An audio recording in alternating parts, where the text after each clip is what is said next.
On juror number 2, the jury and alternate president, good morning. I am so sorry. I had to have you wait. Juror number 2 has been excused.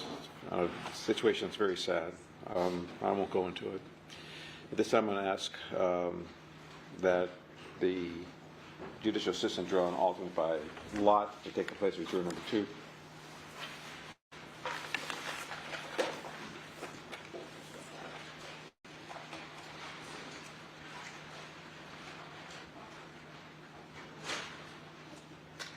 Alternate 8. Alternate 8, please have a seat in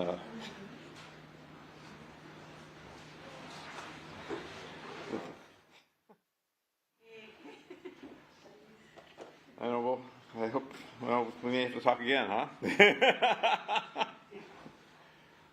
Welcome to the jury. And Mr. Baker, you're still under oath. I want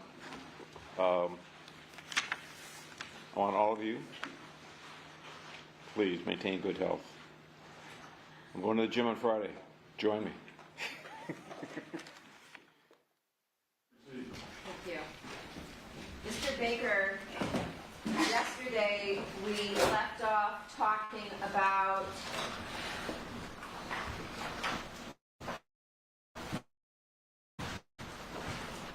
I think it's the 10th interview that you had on November 12th of 2024. You remember that? I remember we were talking about it, yes. Okay. And remember that I asked you if you had asked to hear statements played for you, and you said the statements that you asked to be played were those of Mr. Austin. Right, and they wouldn't let me hear it. Okay. But you told us that portions of his statements were read to you. Yes. Okay. What statements were read to you? I don't remember the statements verbatim. Okay, well, give us the gist. That he had a there was a Perkins operation. It's a Perkins operation. That's the part I heard about talking to another cellmate. I see. And it was kind of nothing really. It was nothing really. It was nothing. That made me want to remember it. So all I remember was a Perkins. And the stuff they read to me was nothing. It wasn't even worth for me to remember. So I can't remember what was exactly said. It was. I see. Well, did you ask to hear certain types of statements? No. Okay. I wanted to hear. I asked him. I wanted to hear everything. Wanted to hear everything. That's what I asked him to. Why did you want to hear everything? So I can hear what he's saying. So you could again frame your answers around what he said? Objection, that's argumentative. I'm going to allow this. No. Well, no.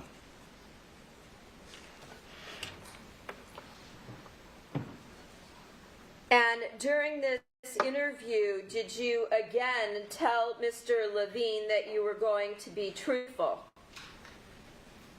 I don't recall. Well, if that's what was written,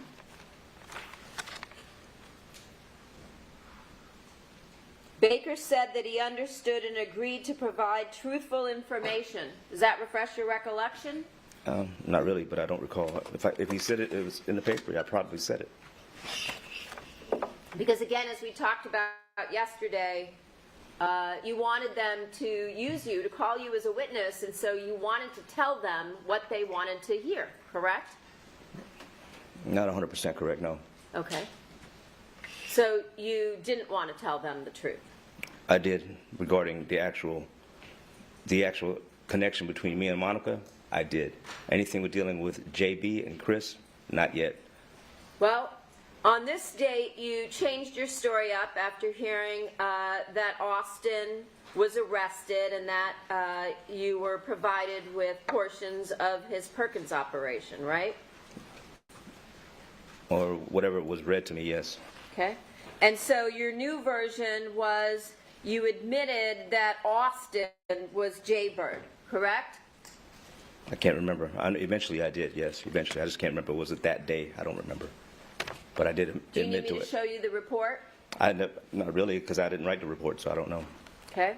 So after you listened to them tell you about what Austin said in his Perkins operation, you then told them that Austin was jaybird, correct? I eventually told them, not knowing nothing about this report or all that, I did eventually tell them, yes, he was jaybird. Okay. And I know you haven't read the reports. You told us that they never gave them to you to see if they were correct, right? Correct. And they never showed you the notes if they took any of what you said. Correct. Okay. And you told them that you had lied about Austin because you were trying to protect him, correct? Correct.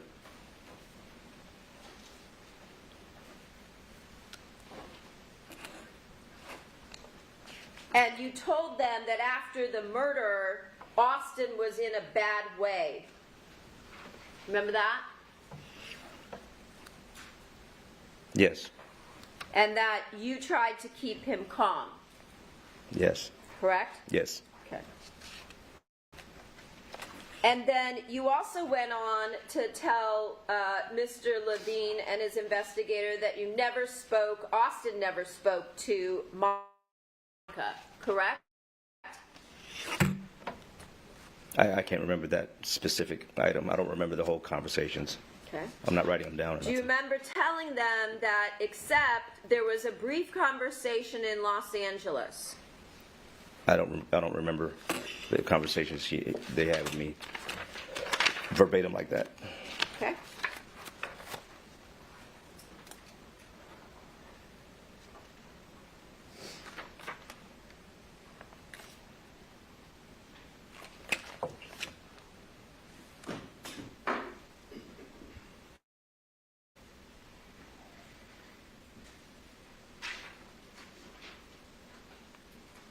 Showing you the portion of that statement.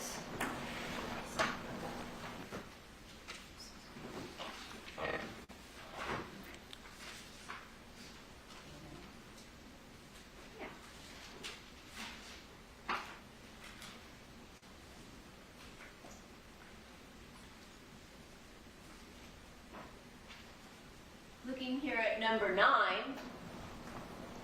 you see this? As far as he knew, meaning you, Austin never spoke to Monica Sementilli. Remember that? Not really, but if it's there, Austin did briefly meet Monica in Los Angeles, but it was a simple hi, hello, nice to meet you. Remember that? I don't remember directly, but I'm sure I said it. Okay. And then did you tell Mr. Levine and his investigator that this time where Monica met Austin in Los Angeles was way before you even thought about the murder?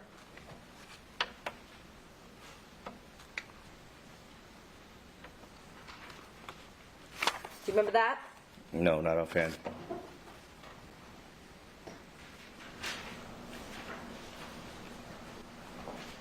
Looking at the next line, number 10,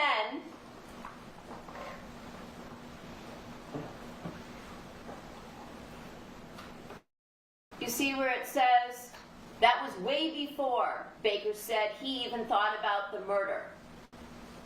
He believes it was 3 months after he and Monica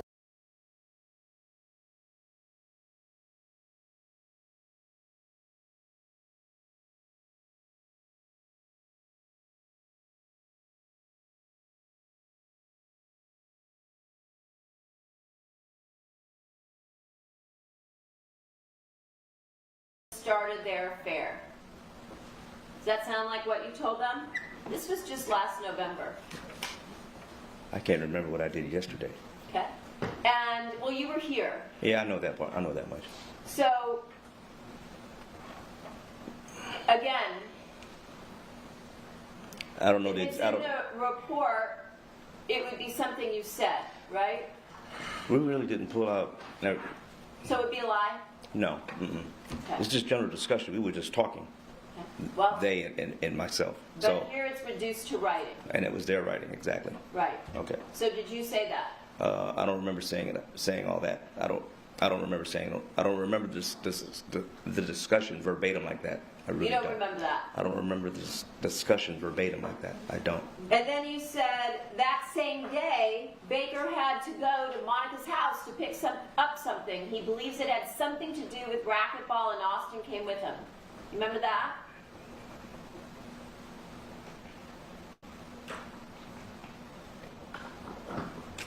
I know. No, I don't remember the verbatim discussion like that. But I do remember we talked about something like this. I don't remember exactly how the verbiage went. Okay. Well, I showed you that the words "way before" are actually in quotes, right? So that means it would be attributable to you, right? I didn't write this report, so I understand that, but you gave statements on numerous occasions, Yeah. right? I gave statements. Yes, I have. So you're saying that you have no recollection of saying those things. I'm not saying, I just can't remember. I might have said it, I just can't remember verbatim discussion of this, all of the whole discussion. I just don't have it in my head and have it written down like Okay. that. And then, did you also tell Mr. Levine that Austin would meet you in Las Vegas a couple times a year? Months prior to the murder on one trip, like we talked about here in July of 2016. I remember talking to him about going to Vegas with him. Okay? Months prior to the murder? I don't remember if it was a timeline discussed. Okay, well, I'm not saying it didn't happen, I just don't remember it.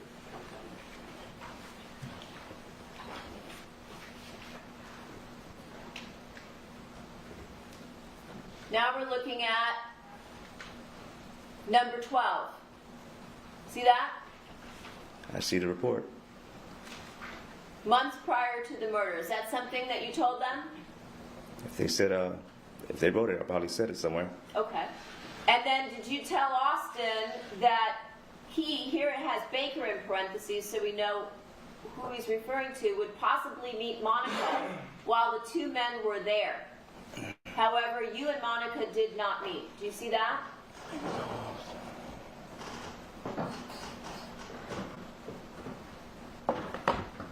Yes, I see that. Again, is that something that you told them? Sounds like it. So that part you do recall. Yeah, it sounds like something I would say. Okay. I just don't remember the exact verbiage. Okay. So now, putting all of those in context, does that remind you that you talked about with Mr. Levine that Austin briefly met Monica in Los Angeles? So we're going back over that. Yeah, we are. Read that again. Ask the question one more time, please. Austin briefly met Monica. Objection is misreading It's overruled. It says Austin did briefly meet Monica. Is that what you said? In Vegas or somewhere else? In Los Angeles. I showed Oh, it to okay. you. Yeah, it may have happened. Could have happened at LA Fitness. Yeah, could have happened. LA Fitness. Yeah. Okay.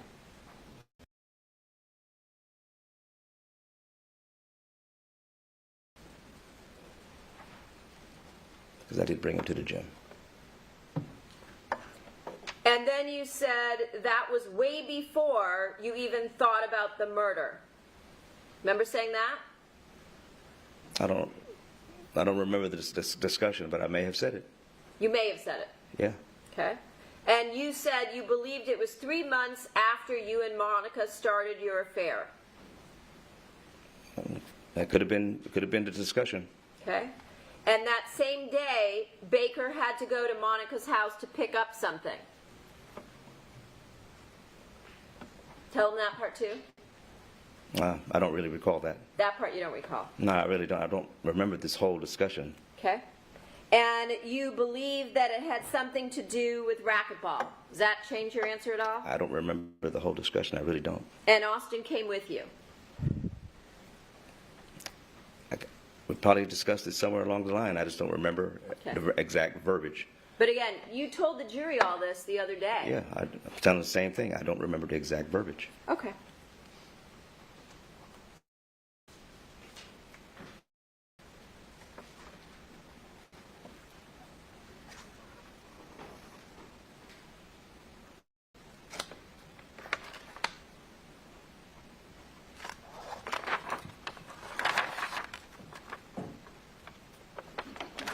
Do you remember telling Mr. Levine that you told Austin he might meet Monica while you were in Las Vegas? I don't remember that discussion either.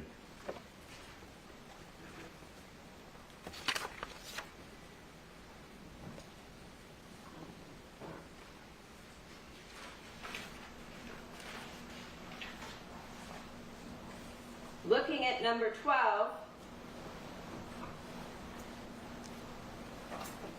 Baker told Austin that you would meet Monica while you guys were in Las Vegas. Objection, Your Honor, she left out the word possibly. Okay? Possibly meet. It's right on the screen, right? And then you go on to say, but you guys did not meet, right?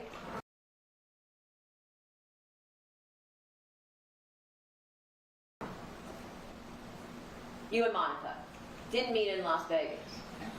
But we did meet, though. Yes, that's what you told us yesterday. So again, when you were telling this to Mr. Levine and his investigator, was that yet another lie? I don't remember the verbiage, so I might have said it. I might have said what I just told you just now. Maybe they miswrote it or something. But I did remember seeing her briefly in Vegas. Actually, you told us on 2 occasions at the It was Aria. briefly. Yes, briefly, very brief. Nevertheless, what you told Mr. Levine was the opposite, right? I don't remember saying all that to Mr. Levine Okay. like that.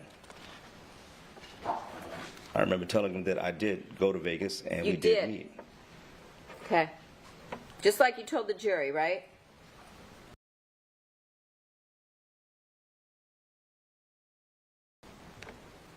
I'm telling you. The jury. Well, and the jury too. We're all here, right? It's being We're written all down. Yeah, I know.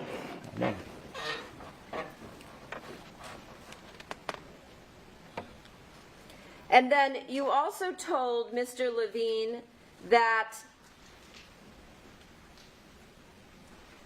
Austin never stabbed Fabio, right? Correct. And he did not hold him down. Correct. Can you think of why Austin would make himself more guilty rather than less guilty, as you said you tried to do? I haven't talked to Mr. Austin, so I don't know. Do you remember also saying on direct exam when Mr. Levine asked you questions that when he asked if Austin stabbed Fabio, you said it all makes sense now that he had done that. Do you remember saying that? I might have said it. If I remember everything before it was said, I could probably put it together, but these little phrases, I can't remember. I can't put it together. Little phrases. It goes to the details of what you have told the jury and what you did. No, we're talking about Sustained. We're talking about what actually occurred when you murdered Fabio Sementilli. yes. Okay. I agree And with you that. told us that you don't remember Austin being out there, but he was moving around and you had blacked out and you don't remember the details. Yes, I remember that.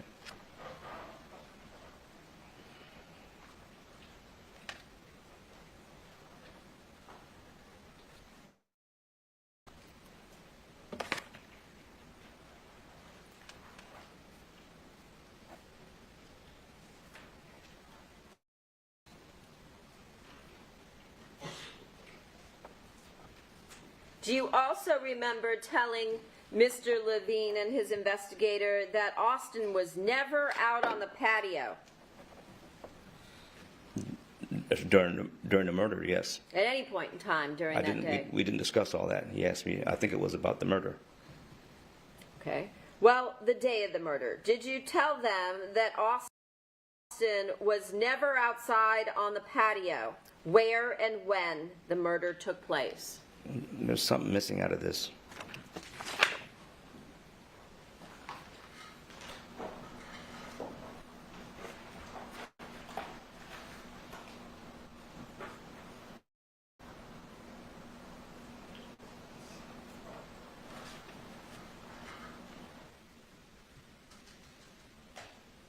Let's look at number 14.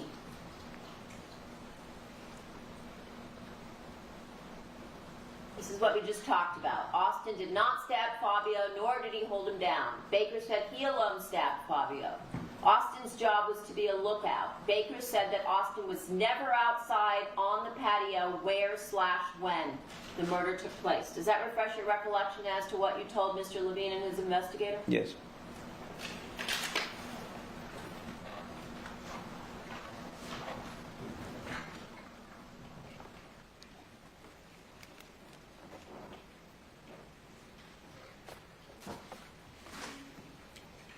Again, Austin, in this case, was able to give numerous details about the patio area.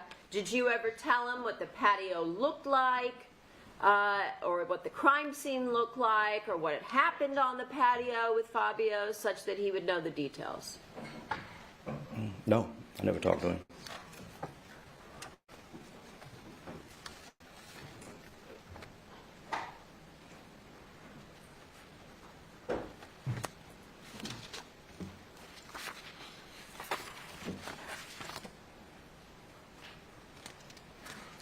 And then you went on to tell Mr. Levine that Austin knows next to nothing about the actual killing and why you did it, correct? I can't remember, but if it's in there, I probably said it.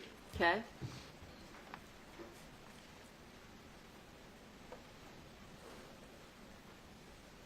You also told Mr. Levine that Austin was not told they were going to kill Fabio when they went to the house.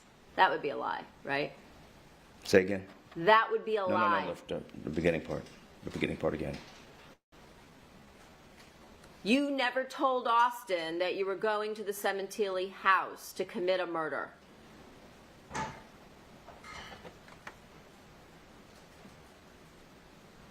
I could have said that. That would be a lie, Yeah, correct? I could have said that. Again, that would be a lie, correct? Yeah, I just didn't want to give him any evidence, that's all. So again, this is after you said you knew that Austin had been arrested and interviewed, and so you weren't trying to protect him anymore, but yet you still lied to Mr. Levine and his investigator. I was still trying to protect him. So ruled. Correct? I'm still trying to protect him, yes. Still trying to protect him. Mm-hmm. Okay. Because the truth is, he did know, right? You told him. That he was going to be a lookout, correct? For a murder. Yes. Okay.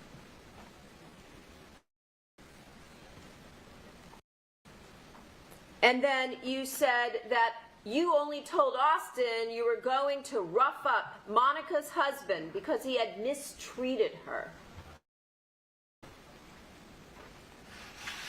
Is that again yet another lie? I did say that.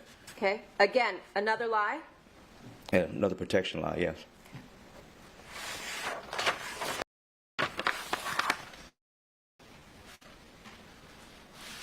How does claiming the victim mistreated Monica protect Austin?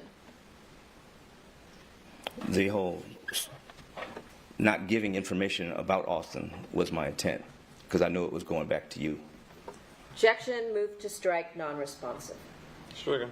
Again, how does saying Monica's husband mistreated her protect Austin? Possibly gives him a way out, some wiggle room somewhere in the future. Wiggle room for what? Anything. Anything. Explain to us on how trying to dirty up the victim with a lie somehow protects his killers?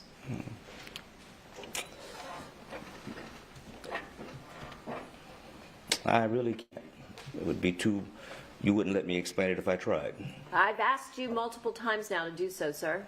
You have the opportunity right now to explain how trying to dirty up Fabio with a lie somehow protects As far as dirtying you up- or Austin. As far as dirtying up Fabio, I wasn't really trying to do that as much as you say it was. That part about what was going on with her and him, I still couldn't put my finger on. I really think there was something going on. There was something going on there the whole time. I In just your didn't know what. mind, you think there was something In my going on? mind, yes. In my mind, yes. Okay. And is that, again, another lie that you are, again, telling to the jury to try and dirty up a completely innocent man who was slaughtered by you sitting on his back patio? I'm just telling you the truth now. I'm sworn to this now, so I'm swearing to it. I swore to it, as I'm telling you. I just felt that way. I really You did. felt that way. Yes, I did.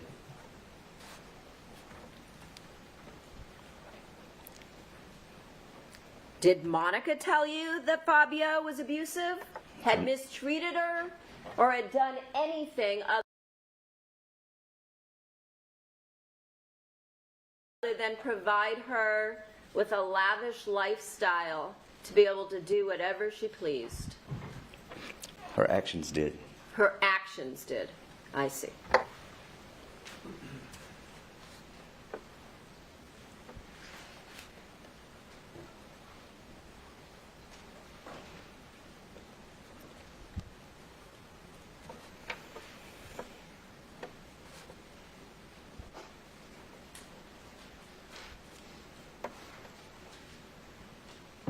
Did you also tell Mr. Levine and his investigators that at that point you told Austin to get into the passenger seat of the Porsche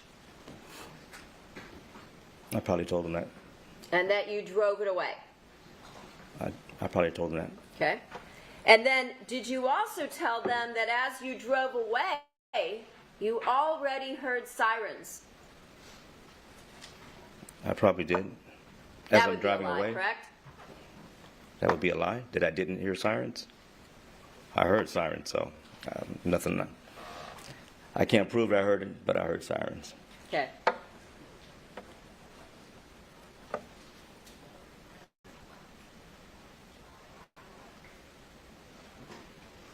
Do you remember telling Mr. Levine, contrary to that convoluted story we've been hearing about for the last couple days, that after you parked the Porsche, you and Austin walked to the rental car from there? That is argument. I'll allow this.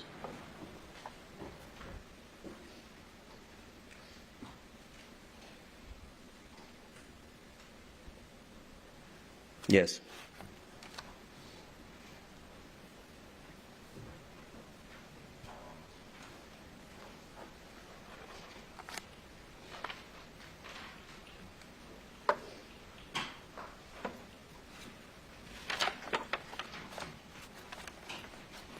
During this 10th interview on November 12th, was this the first time that you brought up gold coins? Most likely.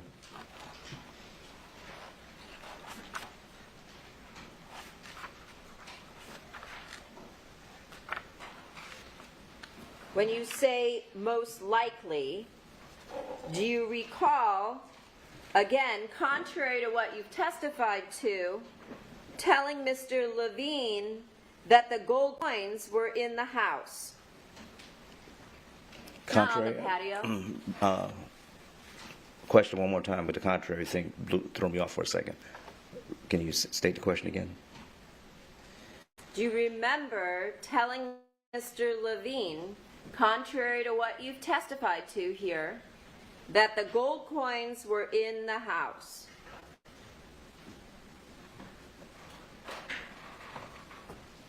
Yeah, they were in the house, the property, the house. Yes. In the house, The not on the patio. Two different places. we didn't. I don't remember talking about that specifically. You don't remember? I don't remember talking about that specifically. I can't remember that. I can't remember.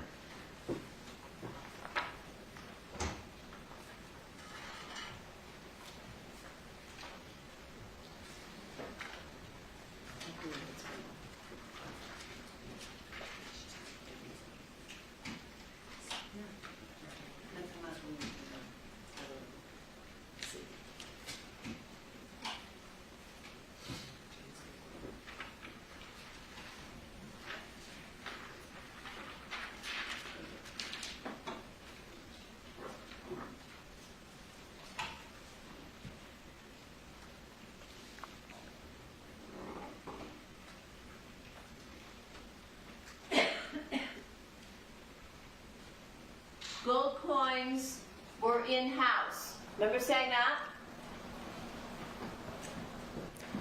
I remember having a discussion, and it was fast, and we were just talking like normal people, not analyzing every syllable. So it could have been. So were the gold coins in the house? Were they out on the patio in that detailed explanation that you gave us about how they were in the ground, in an envelope with documents, and one coin sticking out? Which one is it? And the patio house is going to have to be different. I'm sorry, counsel, that's not true. And your objections are overruled. When I'm telling them what happened, we're talking about it fast, and it's just going. We're in general I'm making general statements as I'm talking. Like I said, I'm not analyzing every word to make sure it's going to be 1,000% correct. It just didn't work like that. We were just talking, and he was just jotting down notes, and I'm not paying attention at all. Well, So, he wrote down what you said. Well- Gold coins were in-house. So that's what you said. no, like I said, I don't remember that. We're having a general discussion about what was taken and all this stuff, and a lot of the stuff was on the counter in the house. So maybe that was got. So now the gold coins might have been on the No. counter in the house? I'm saying that I took everything off the counter, off the drawer, off the dresser drawers, where the jewelry box was. So everything was quick. Everything was fast. I know. Again, like I said, I was telling a quick story, not worrying about every little syllable. So yeah, it could be that way, but when you play it back and you have to. I can't play it back because it was No. never I'm just recorded. saying, if I had to play it back and think about it again, I would probably present it all differently, knowing I would be on trial for what I said again Well, to you them. knew that you were going to be coming into trial to testify. That was the whole point of them coming to talk I to would you. have slowed the story down a little bit and been But more you knew exact. that. You did know that. No, I They didn't know told it you was that gonna was the be- whole point. All right, one at a time, please. They told you. Okay. That was the whole point of them interviewing you, to get your story down so that they would know what to ask you about when you got on the stand, right? And they told you over and over they wanted you to tell the truth. They didn't tell me over and over and over and over. They didn't. They They just said, didn't? let's Mr. talk Levine about. didn't say that at let's every talk single interview? We just want the truth? They did say that. Didn't they? They did. I wasn't there, you were. And it's not Yes. recorded, so you tell us. I'm trying to. Okay. What you've told this jury is that the gold coins were outside, right? That was my sworn Your statement. sworn statement, right? Yes, I know. that's my sworn statement. But yet, what you told Mr. Levine and his investigator is that the gold coins were in the house. It's a general discussion, not a sworn statement. Yes. Got it. So you lied to them, but your testimony here was true. No, I just told them in general sequence what happened fast, not analyzing like this. Got it.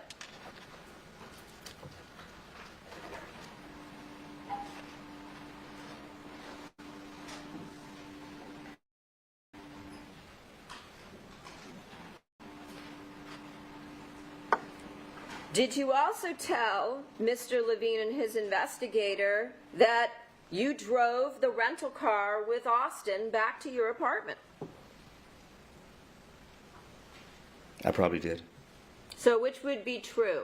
That you left him at a bowling alley with the rental and then you walked home? That you drove the rental back to the apartment, or some other version? The sworn statement I gave you is the truth. The sworn testimony. Yes. The one where you went back and forth with respect to the bowling alley, maybe not the bowling alley. Correct? That one? I'm giving you the sworn statement I gave then and now. All right, so what you told them again, going back to the apartment in the rental car to change for work, that would be a lie? No, that was the truth. That was the truth.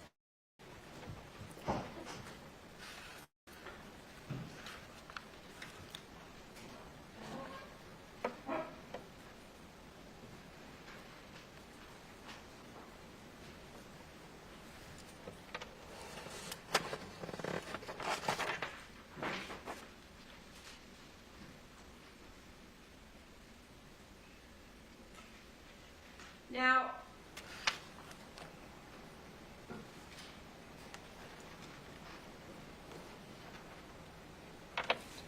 did you also tell Mr. Levine and his investigator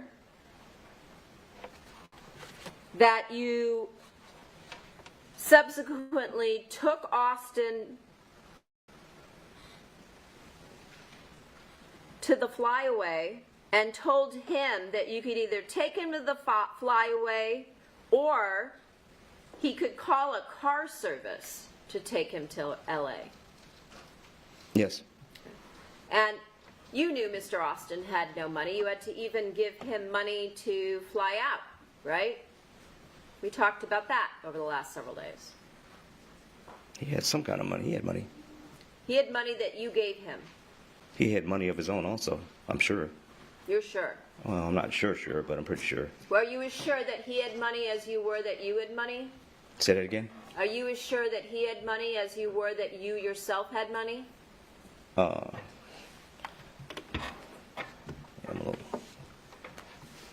I'm sure he had some money.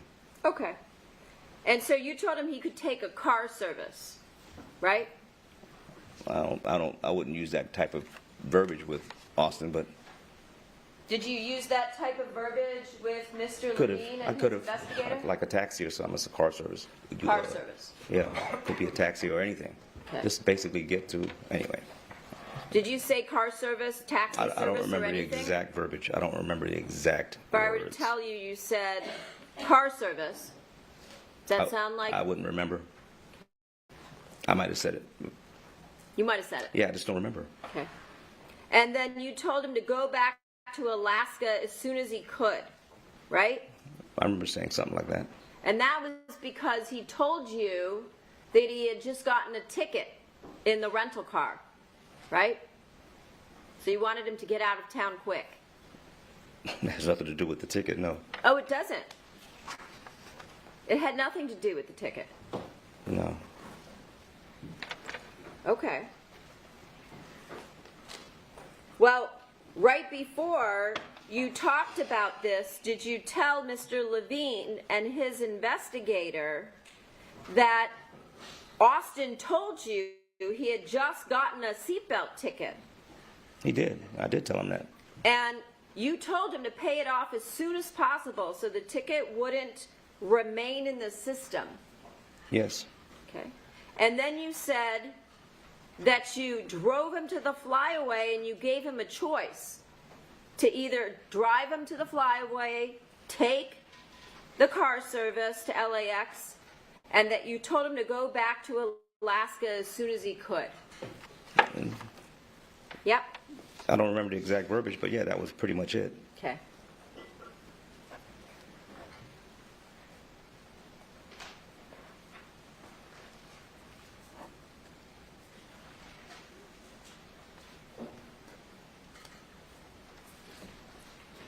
And then did you also give Mr. Austin money to purchase a burner phone? He had money. Okay. I just told him to get a burner phone eventually, somewhere in there. So the two of you could communicate, right? Right. Secretly. That's burner phones are. So that you could talk about the murder and keep him up to date on the investigation, correct? No, just to keep in touch with him in general about anything. Well, if I just you want were- to get his state of mind. If you were keeping in touch in general, you wouldn't need a burner phone, right? You could talk the way you had before. Not really, no. Why not? I don't want to be in touch with him on the grid anywhere. I see. On the grid. Okay. You wanted to make sure that you were able to keep the communication secret. I want to keep my communication with him secret as possible. The same reason that you provided Monica with burner phones so that you could keep your communications off the grid. That's what burner phones are for.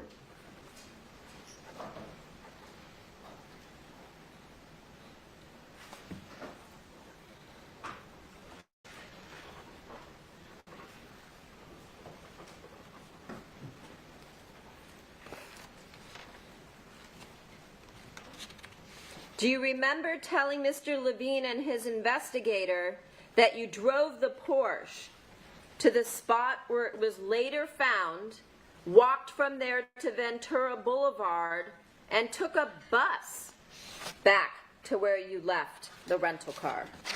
Yes, I remember that. So would that be true, or is the story you told to the jury the truth? That's the truth. Which one? The one I told to the jury definitely is. Okay, definitely. Not the one you told to Mr. Levine. That one was the truth also, according to that statement, yes. Well, the problem is that you never mentioned the bus. To in where? your- Oh, here? No one asked. Oh no, I asked. We've gone through, as you accused me of yesterday, in a lot of detail as to what you did, how you got there, where you went. We've gone over this in detail numerous times. Nothing wrong with me telling you I took a bus, so I don't see why I wouldn't tell you. I see. But you didn't, is the problem. So again, Objection, that's argument. Sustained. did you take a bus to get home, or did you walk, or did you take some other vehicle? I took a bus from Ventura Took a to bus. where the car was to get home.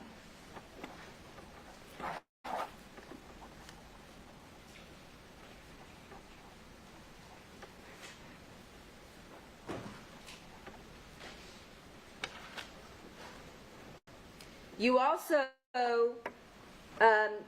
mentioned to Mr. Levine that when you went through your apartment, you threw out anything you thought belonged to Monica and anything that might tie you to her, correct?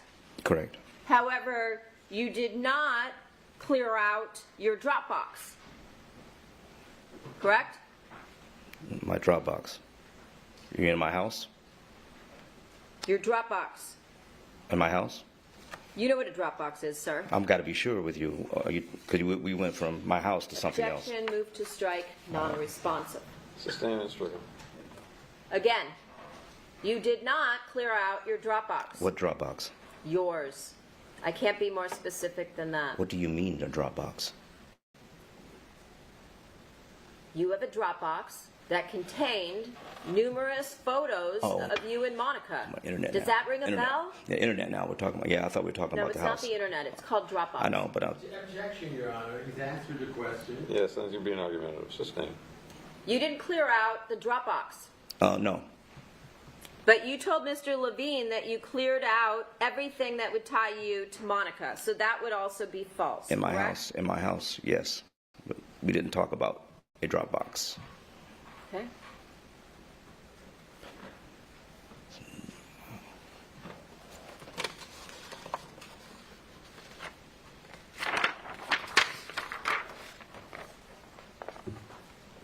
Let's talk about the next interview that you had with Mr. Levine. Number 11, this would be on January 9th of this year, 2025, from 10:15 to 11:20. Do you remember that? Not offhand, but I'll take your word for it. Okay. This happened at MCJ. Do you remember that? Yes, everything happened in, I think, No, it was did it, not. what was it? You told us yesterday that the other interviews took place at NCCF in Santa Clarita. You remember that? Yes. This one was at MCJ. Okay. Remember that? This Yes. year, Yes. January 9th Got it? I don't remember the date, but yes. Again, was this interview recorded? As far as I know, no.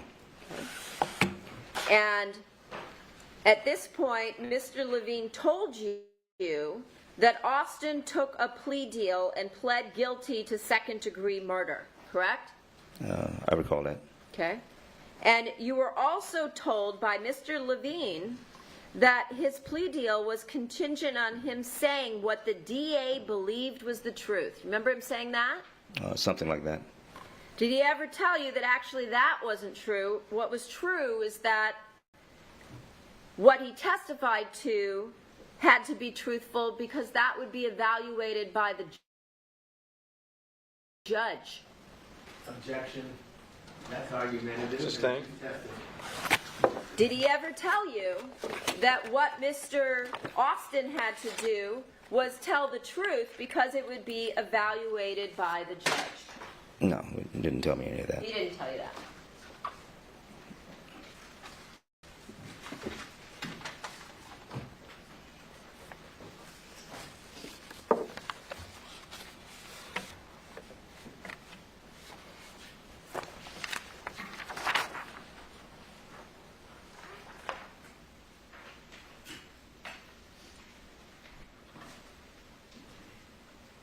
At this point, were you also told about the fact that Mr. Austin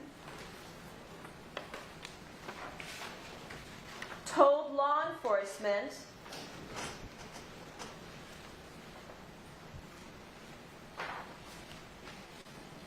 about the attempted murder of Fabio Sementilli the night before the murder, which would have been Sunday, January 22nd? He probably did tell me. I'm sorry? He probably did tell me. Well, that was the first time that they told you that they knew about the attempt on Fabio's life the night before you actually killed him, right?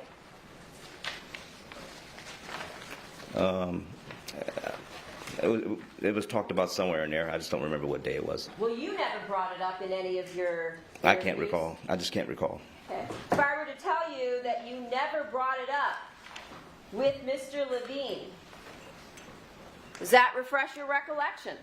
Not really. I'll just have to take everybody's word for it because that I don't remember. It's too many details.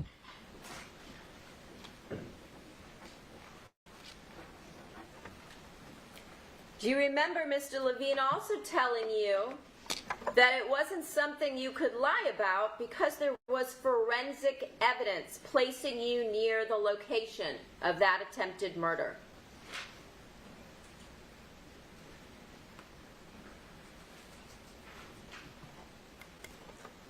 I don't remember saying that. I'm sorry? I don't remember saying that. You don't remember him saying that? Your Honor, I'm going to object that misstates what is written there, and if she's going to please approach briefly. All right.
do you recall Mr. Levine telling you that there was forensic evidence linking you to that location where the attempted murder happened the night before? I don't remember. You don't? I don't remember him saying that. I just can't recall it.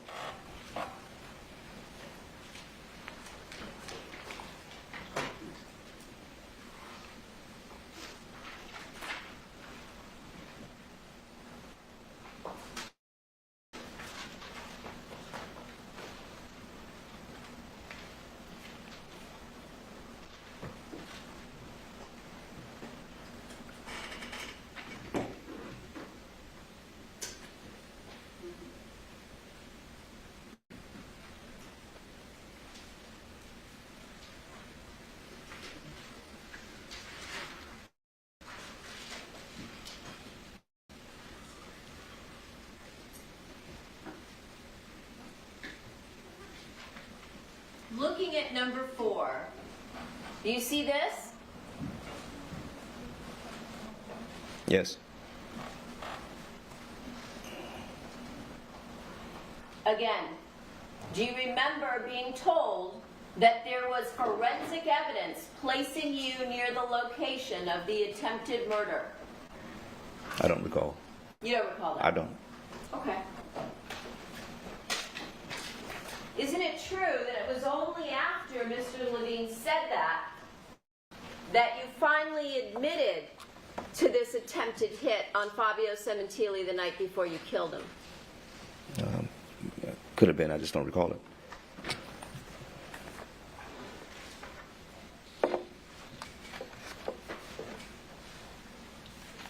So would it be fair to say that when Mr. Levine asked you to tell him the truth in all of the prior interviews, you were not? Correct.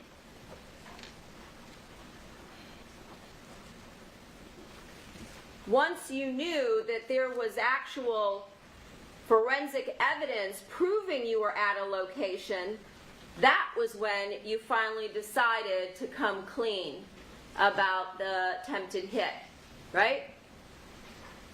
You could say that.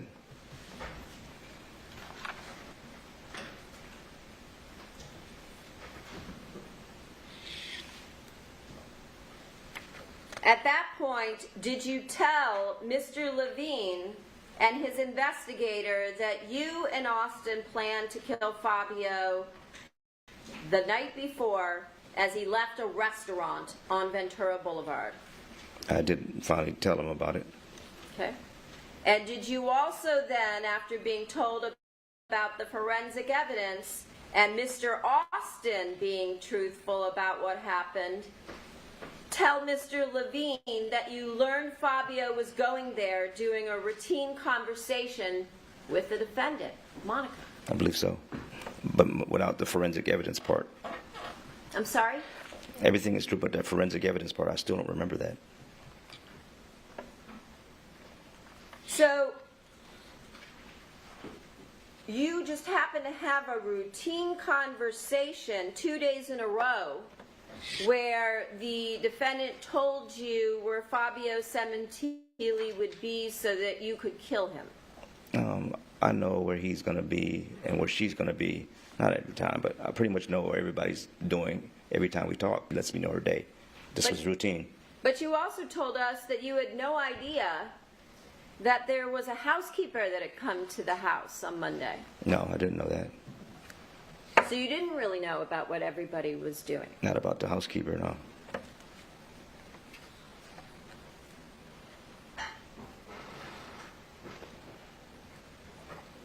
And did you also tell Mr. Levine that you remembered that Monica said this about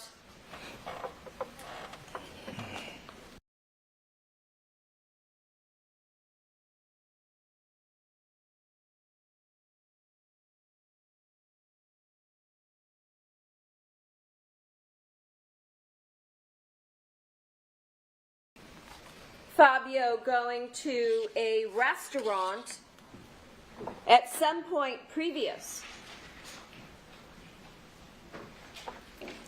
I'm not sure it was saying or texting. It's probably texting more than saying. Texting via Viber.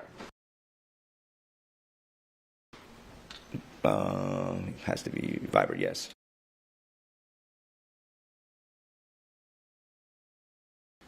Because, again, you don't want people to know what the two of you are texting about, right? That was the No. point of using Viber.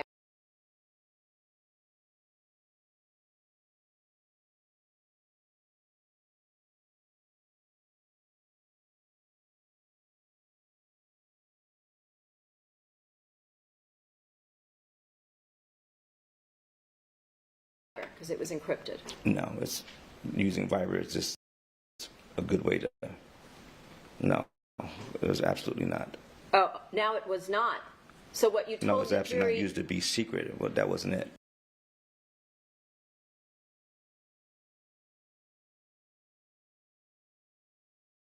That wasn't it. It was just Viber because we use Viber all the time, like millions of other people. Uh-huh. Okay. But millions of other people aren't plotting a murder. Yeah, but they still use Viber. It's his name. Okay.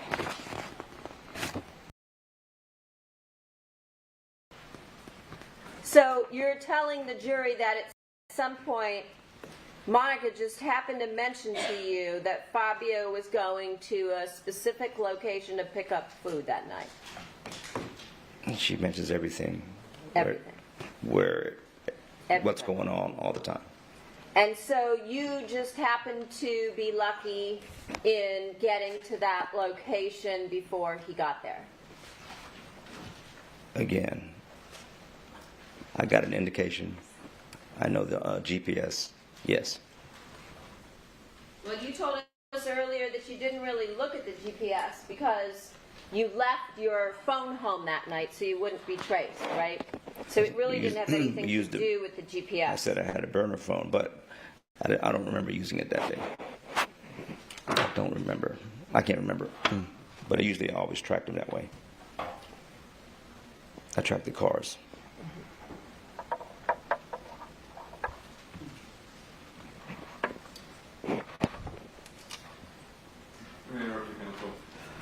Esther tells me that you're unanimous, that you don't want to break. And I appreciate that. I have to give my staff time to go to the bathroom, along with the attorneys. So we'll take a 10-minute recess. Thank you. The admission flies. See you back here in 10.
and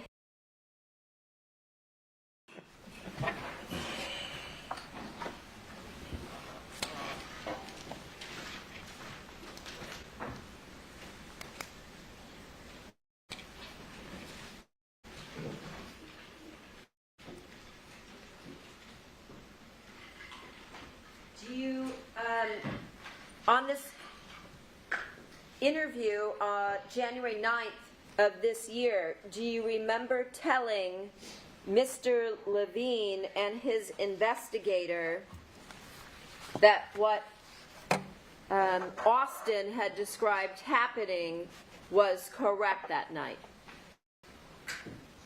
That you went to this strip mall in order to kill Fabio? I probably said something like that somewhere. Okay.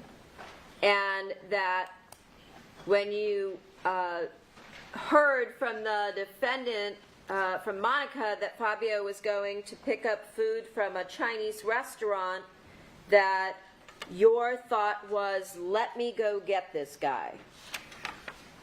Yeah, I probably said something like that to them. I'm sorry? I probably had said something like that to them. Okay.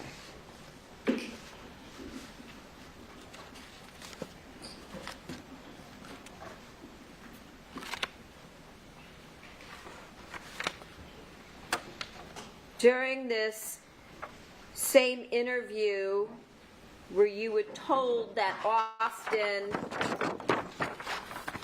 talked about what had happened on the night of January 22nd of 2017, did you tell Mr. Levine and his investigator that you're the only one who knows everything? Yes. But yet you wanted to hear Austin's interview, correct? Yes. Even though you knew everything. Right? Yes.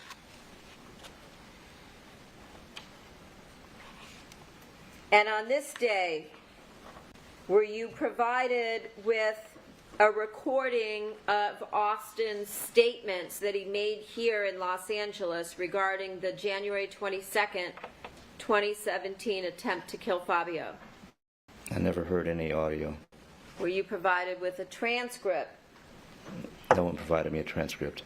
Were you read anything regarding his interview about January 22nd of 2017? I don't remember what dates, but there was pieces of some type of transcript read to me, pieces of it, and I don't remember what day it was.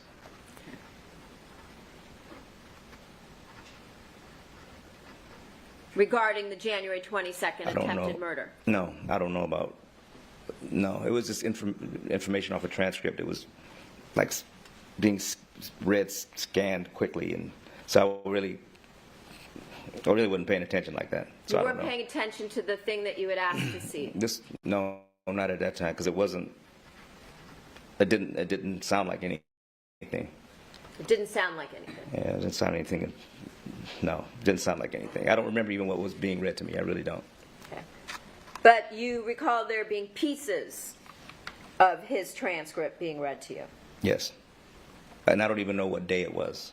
It was only one time. It was, I think it was just one time in the CJ when it was read to me in pieces. And I couldn't even hear him. You couldn't hear I who? really couldn't. No, I really even couldn't hear him. Weren't they sitting right next to you? They were sitting in front of me, in front of a glass and mesh, and he was kind of mumbling, so I didn't really hear it.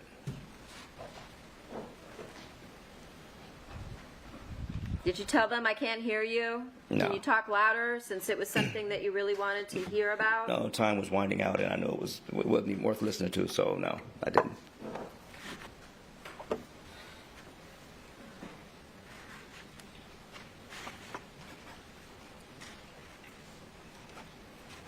I don't even know what day it was, which day that was. Okay.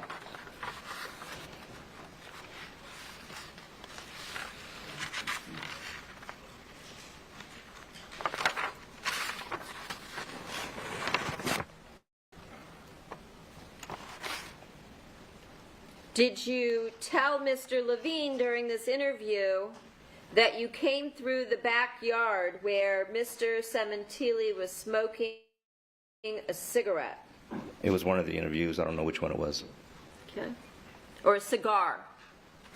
He was smoking something, but I'm sure it was a cigar. Smoking something, but you're sure it was a cigar. Why are you sure it was a cigar? Because I don't remember exactly what it was, but I know he was smoking something, and I'm sure it was a cigar. So now you're sure it was a cigar. Yeah, because he only smokes cigars, from what I understand. How do you know that? Because she told me this.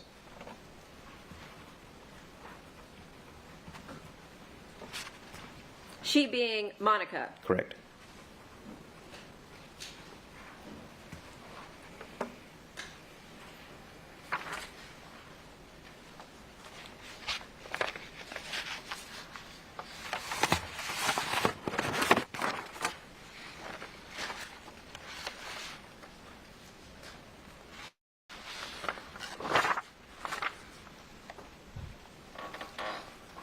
Did you ever tell Al Birdsong that you were going to go to a country that had no extradition? Well, I don't remember that. No? I don't remember that. Did you ever tell him that Monica was going to pay you $25,000 to kill her husband? Absolutely not. Absolutely not. Yeah? Yeah, absolutely not. Okay.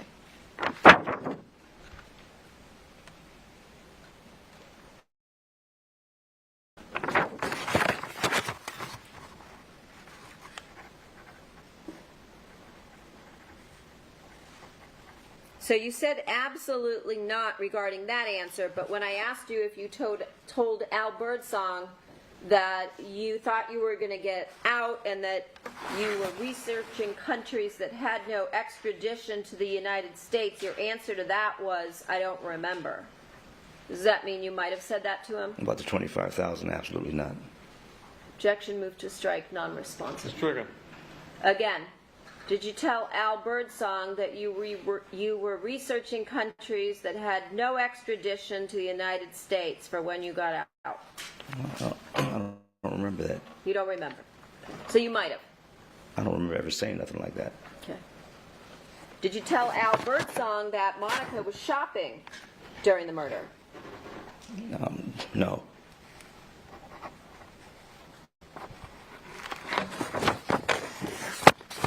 Did you tell Al Birdsong that Monica called to tell you when no one would be there but Fabio? No. Did you tell Chris Austin the same thing? No.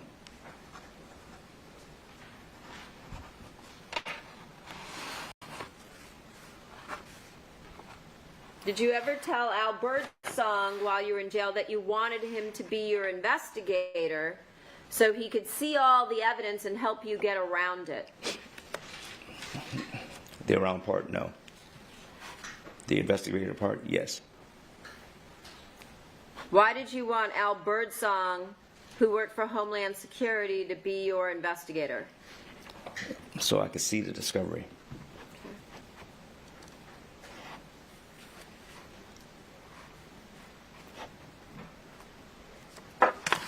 During this same interview at the beginning of this year with Mr. Levine and his investigator, they also told you that Mr. Birdsong had been questioned in December of 2024, correct? Yes. And you told them Al doesn't know anything, just like you said about Chris Austin, right? I believe so. I can't recall, but I'm pretty sure I did. Just like you said, Chris Austin knows nothing. You're the only one that knows. Oh, Correct? Yeah, say it again, please. Sure. You told them Al Birdsong doesn't know anything, just like you said about Mr. Austin, and that you're the only one that knows everything. I can't combine those two answers in that whole thing. Did you say that? Yes or no? One is yes and one is no. Which part's yes? The one where Al doesn't know anything, yes. Chris did. You actually told us that you did tell Mr. Levine that Chris knows nothing, At one point, yes, I did tell him that. and that you didn't tell him even that you were going to the house to commit the murder. Remember, we went through all of this. Yeah, I just did a tell. few minutes I did before? tell. Yeah, I did tell Levine that, Mr. Levine that, in his party. So you lied about Chris Austin, To Mr. Levine, yes. and you lied about Al Birdsong. No, I didn't. Okay, that part was true. Yes. Okay.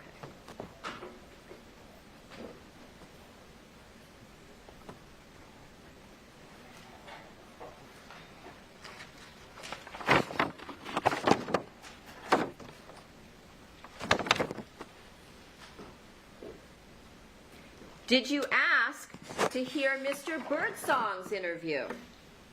I can't remember. That would be standard for me, yes. It's pretty standard. I can't remember, but I would ask for that. And then would you once again not listen when they told you about the interview? I didn't hear anything. You didn't hear anything. No. And you weren't read anything. I wasn't read anything about Birdsong, no.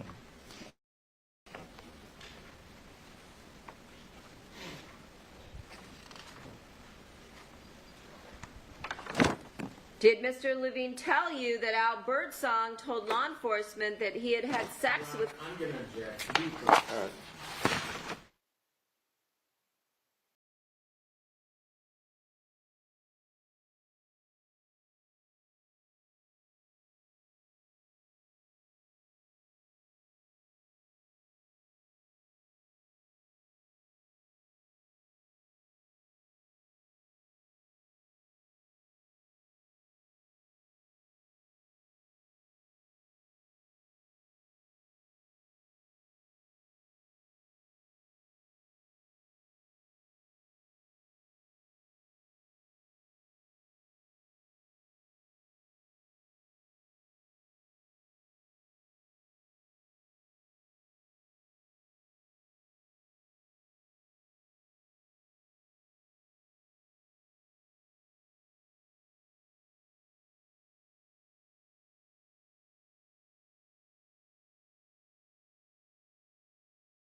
Did you tell Mr. Levine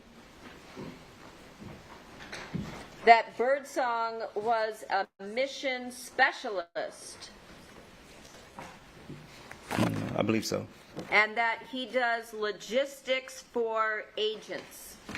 I believe so.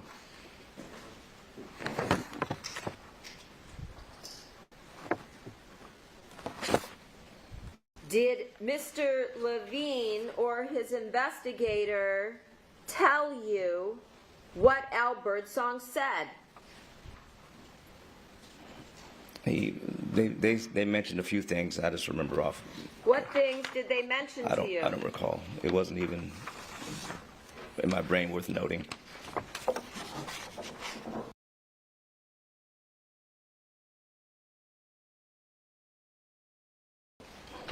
Did you tell Mr. Levine and his investigator, I need to hear the audio or see the transcripts? Standard, yes. Okay. And you're saying that they told you what he said? correct? Very briefly, small pieces, but I don't even remember what it was. Did Mr. Levine or his investigator tell you that he had had sex with Monica on more than one occasion? I'm sorry, that's confusing. Are you referring to Mr. Levine? No, Mr. Birdsong. He might have mentioned it. And is that true? I'm not exactly sure. You're not sure. No. Why aren't you sure?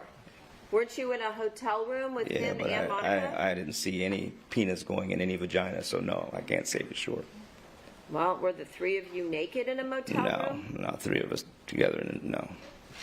No. Were any of you naked in the hotel room? Well, eventually you just take a shower. Okay. And how many of you were naked to take a shower? One at a time. For Okay. me. So did you see any sort of sex acts taking place No. between Monica and Birdsong? I did not. Did you and Monica engage in sex acts in front of Birdsong? I don't think we did. You don't think? I don't think we did. It's a long time ago. This is almost 10 years ago. But no, I don't think we did. What about in Los Angeles? Did the three of you engage in sex acts in a hotel room? No. No. No. That time you remember. No, that I remember. But not in Vegas. That time you don't remember if you did or did not. No, I did not know. In Vegas, no. LA, no. Showing you People's 204. This is you and Birdsong and Monica in Las Vegas at the Hotel Cabana, right? Okay. Does that refresh your recollection as to what happened while you guys were in Vegas together? Yeah, we just sat and had a good time party. We didn't do anything. You know, as you're trying to say right now, no. You said you don't remember. I remember the cabana. Okay. How about at some place other than the Cabana? I remember the room too. And? And what? Was any sex had No. between the three of you in No. Las Vegas? No. Okay. So now you remember that part. I remember the no sex part the whole time. Oh, okay. I thought you had told us that you didn't remember before and you didn't think The sex part, they yes. engaged in sex. No, not in front of me, no. Not in front of you. No, So I don't know. I mean, You don't know. I don't know.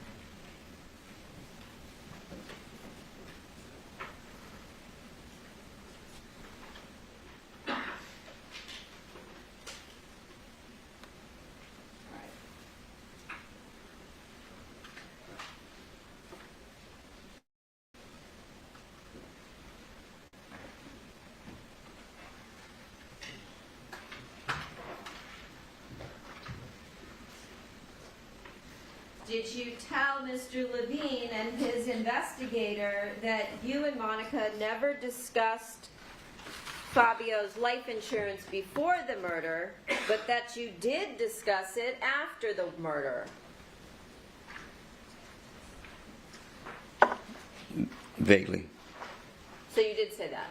Vaguely. Vaguely. I remember. Vaguely said it? No, to him, in this discussion, I can barely remember that conversation with him. With Mr. Levine this January? Correct. So, just a couple months ago, again, you remembered all this other stuff that we've just gone through. Do you remember telling Mr. Levine that you knew Monica was trying to get the life insurance after the murder? That part, yes, I do know that. Okay. So you do remember that? Asked and answered. Oh,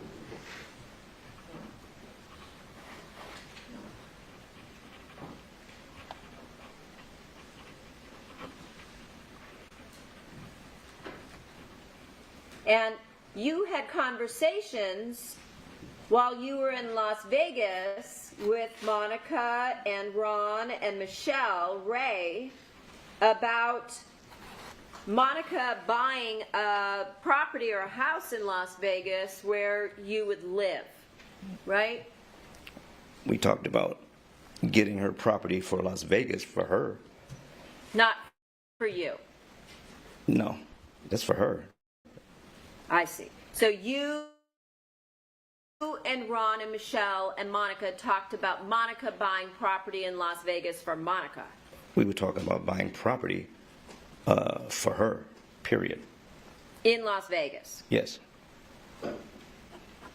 And did you talk to Ron and Michelle about maybe Michelle being a real estate agent helping Monica out to buy, show her around and show her some properties? It's a long time ago, probably. I don't remember. I can't be direct, but I'm sure we did. I can't be sure. It's a long time ago. But I know we did talk about getting property for In her, Vegas. for Monica.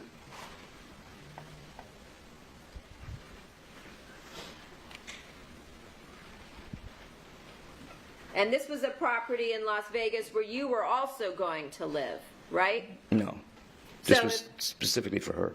Well, you told Ron in a message, as well as during a lunch in Las Vegas, that you and Monica were going to be living together, right? I don't remember the conversation. And when Ron asked for Monica's last name, you said just put Baker in your phone, right? I don't recall. You don't recall that? This is 8 years ago. I don't remember all this. Do you remember Monica writing in red lipstick on your bedroom mirror, Mrs. Baker, I don't remember that either. in 2016? I don't remember that either. You don't remember that? I don't. It's a long time ago. Bless you.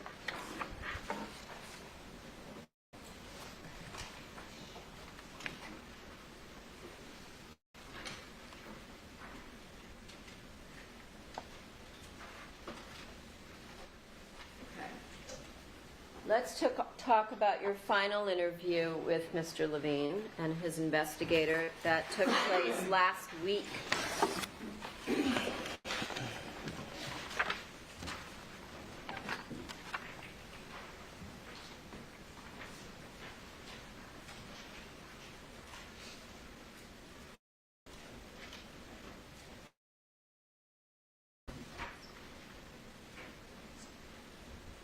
The report says March 11th.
showing you the report dated March 11th.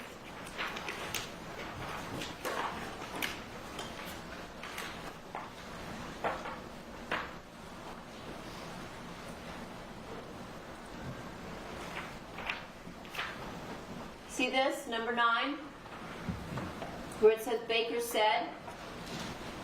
Okay, maybe I did tell him. Maybe I did mention the GPS devices. I don't. Again, I this just don't is remember. just last week. Yeah. I hadn't slept a day, so yeah, maybe. Yeah. But it's it is.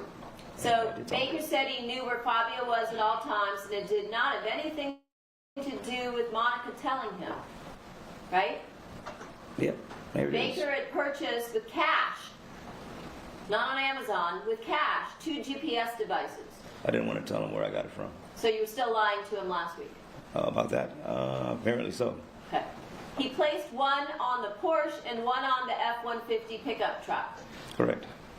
Okay. I did Those tell were him. the vehicles that Fabio drove. Okay. Yeah, I guess I did tell him. Baker could follow Fabio's vehicles on his cell phone, so he could tell if Fabio was nearby or if they might run into him when he and Monica were meeting clandestinely. Okay. Right? You didn't use the word clandestine, I'll bet, No. right? I wouldn't use that word.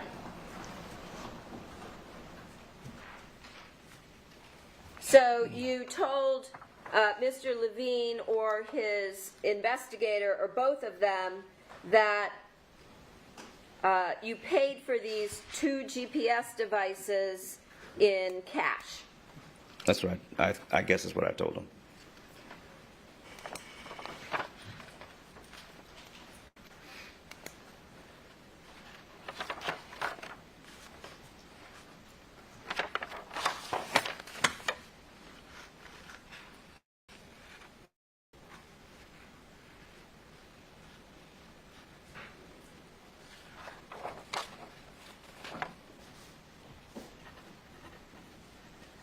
And you're telling us now that was a lie as well. About the cash part. Yes. Yeah. Because the reality was you said you bought them through some third party, right? Yes. The third party where you won't tell who, right? Correct. Okay. Somebody else other than you. Correct. And then, after mentioning this GPS for the first time, after 11 interviews, did you also tell them that you removed the devices at some point from Fabio's vehicles? Yes. When did you remove it from the Ford F-150?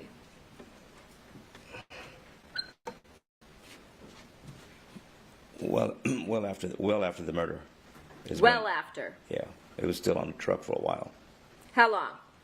Weeks. First opportunity I got.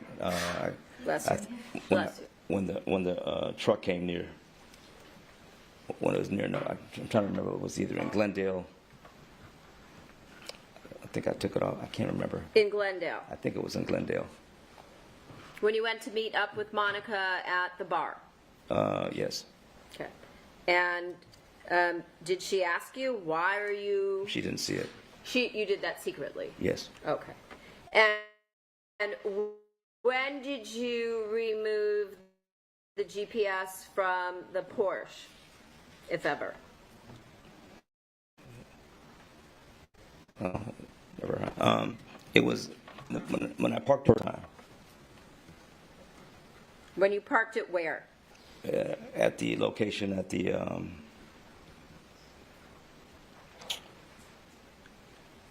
Ventura, off the Ventura back road, at the first stop I made, when I tried to get rid of the Porsche. When you parked it near what? One of the back road of Ventura to the little industrial, it was the back roads to Ventura Boulevard, where the shops, I don't know exactly where it was. I don't know. I just remember how to You get don't there. know. I just don't remember the address. I just have to visually go there to know where it was. So near what? If you I can don't visually know. remember, what do you remember? The back of Ventura Boulevard? Near what? I don't know the street, cross streets. I don't. Everything happened quick. I just know how to get there. But you lived in the valley, you told us, for a really long time, so you know I all don't the know every streets, street. right? I don't know every street. Okay. So you don't really know, sometime that night, you don't remember where, right? I remember Whether where. it's I just don't know the address. Okay. And you don't know what it was near? No, they had no signs in the backs. You know.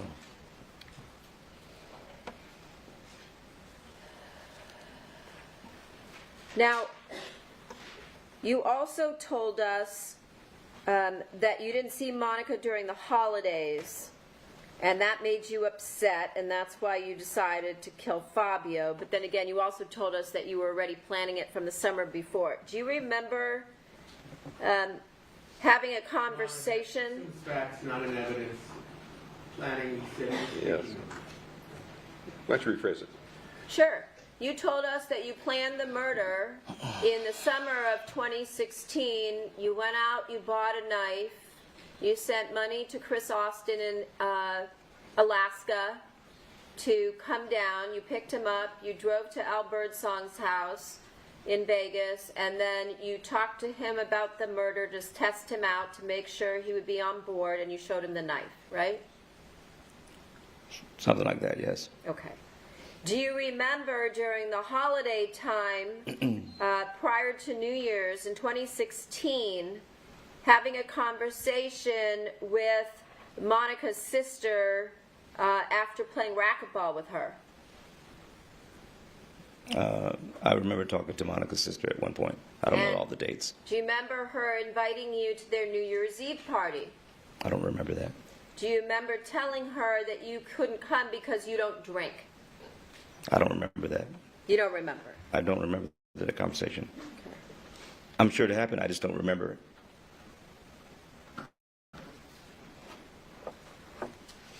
The statements that you made to her about not drinking, would that be true or a lie? For the most part, I didn't drink, but I did drink. When I was with Ricky, I drank. Yeah.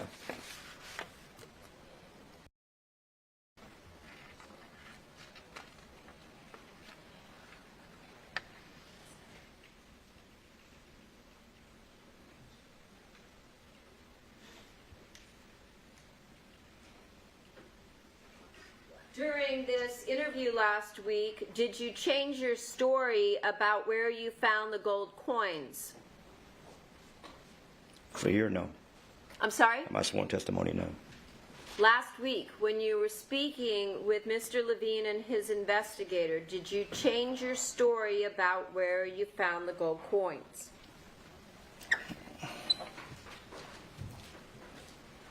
On paper, it looks like I did, but the way I explained it, it was not the way it sounded. But it would sound like it. I changed it for sure. So is your answer yes? In my mind, no, I didn't change the story. I didn't go into detail. You did, actually. No, I didn't. Do you remember telling them last week that you found the gold coins on a table on the patio after you killed Fabio? I could have said that. Okay.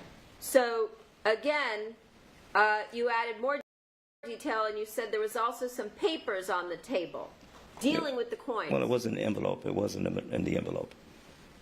Again, did you tell them there was also some paperwork on the table dealing with the coins? I could have said that, but it was all together, yes. So you took the time when you were in this rush to read the papers? I didn't read it.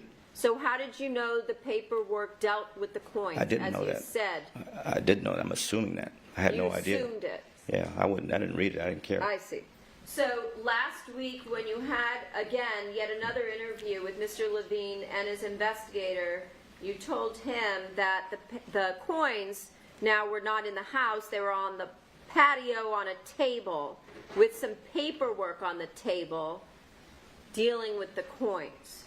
You remember that? That's what I assumed, yes.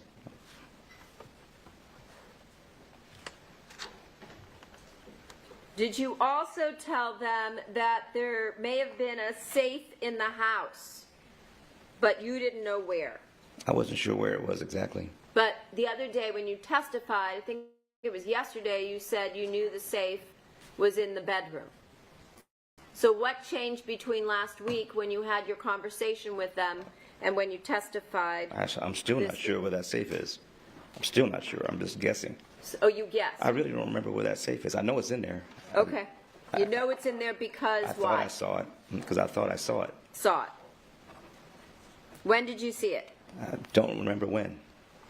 I don't have a date. Okay. The day of the murder, sometime prior to the murder? No, sometime prior.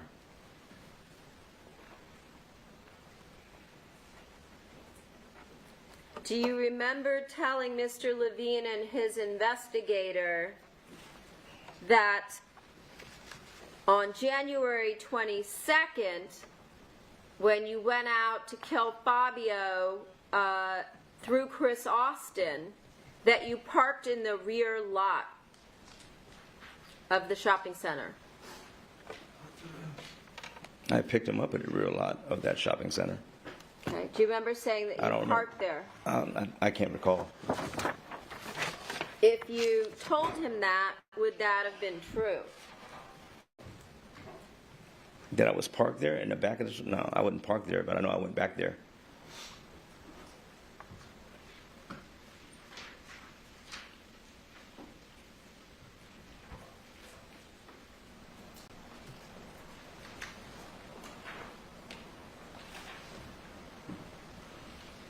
Showing you the report, again, from last week, number 18.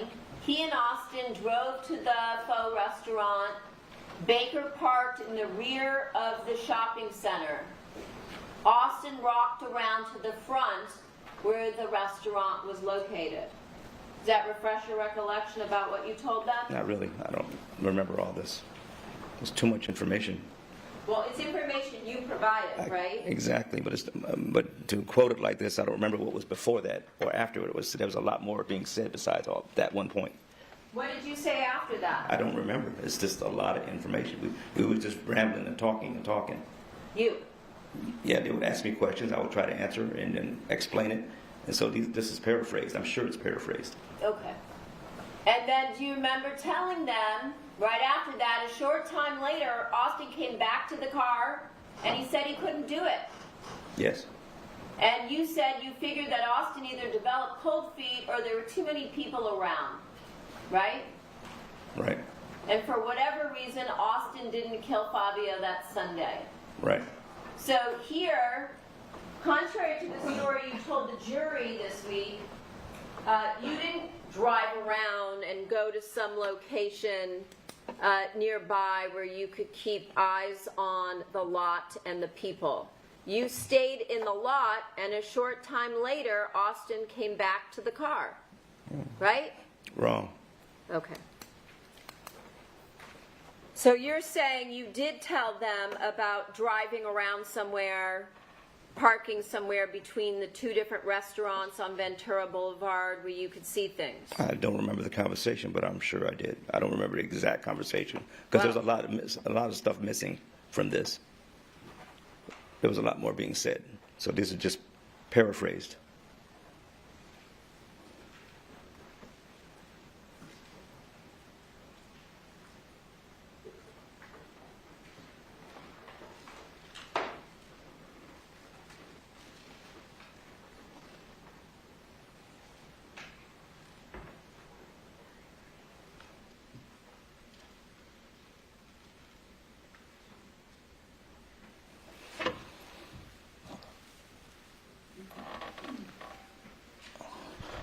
Did you see again, as you were describing the fact that you parked in the lot, someone taking notes? One more time, please. Did you see notes being taken? Oh, he's always taking notes. You're talking about Mr. Dawson. Yeah, he's always taking notes. Anybody? Usually it's always Dawson taking notes. So your recollection now is that you did say that you were driving around in the area and parking on Ventura so that you could see things, as opposed to being parked in the back lot? I didn't park in the back lot. I picked him up in the back lot. Okay. It wasn't even a lot. It was a back alley. It was like a back road. There's a parking lot there. We all saw the photographs. I didn't pick him up at the lot. I picked him up in a back road behind there. Oh, so you didn't even pick him up in the parking lot? No, it was like a back road. I see.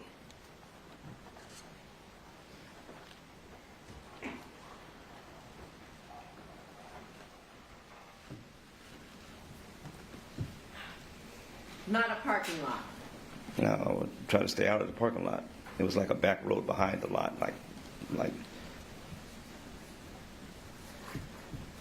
I don't know, it's hard to describe without seeing it.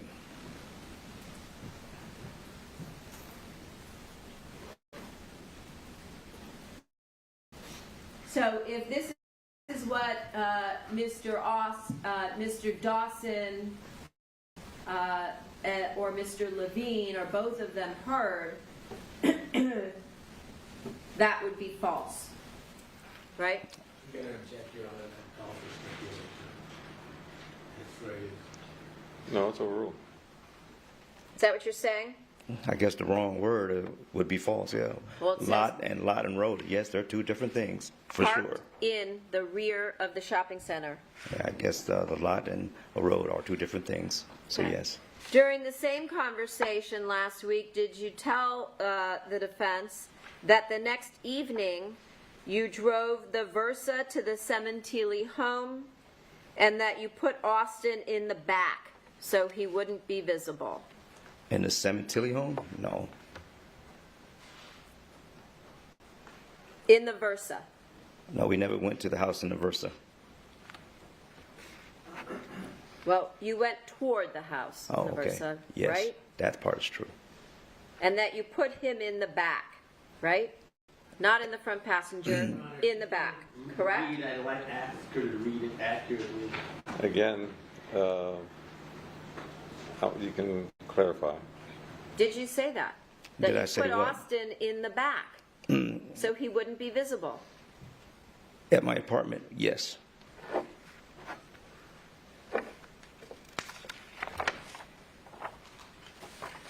Did you also tell Mr. Levine and Monica's team last week that you previously lied to them to protect Austin?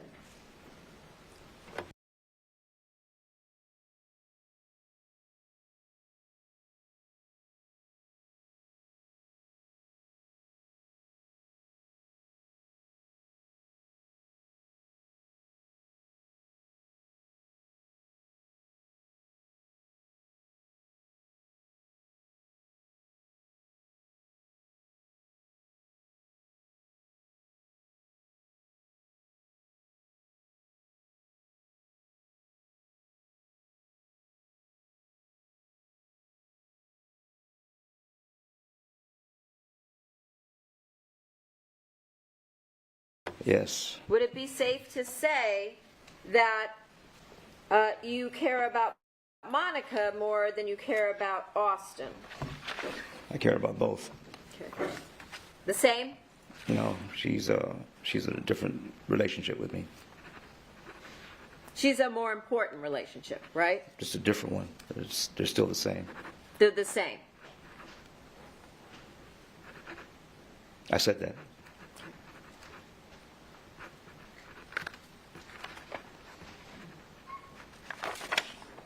So when you say that they're the same, you said that you lied to protect Austin, meaning you'd also lie to protect Monica. There's no reason to lie to protect Monica.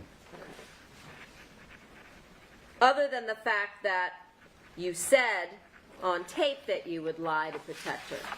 True. Right? Yes. And that she's here charged with murder, the same murder and conspiracy that you pled to. Right? Yes, I did plead that. Did you also tell them that you knew that Monica would be at the Target and the Ralphs on the day of the murder? She said she was running errands. Did you tell them that you knew that Monica would be at the Target and the Ralph's? I think so. I think And I said this it. was in your statement that you gave last week. Yeah, I think so. Okay.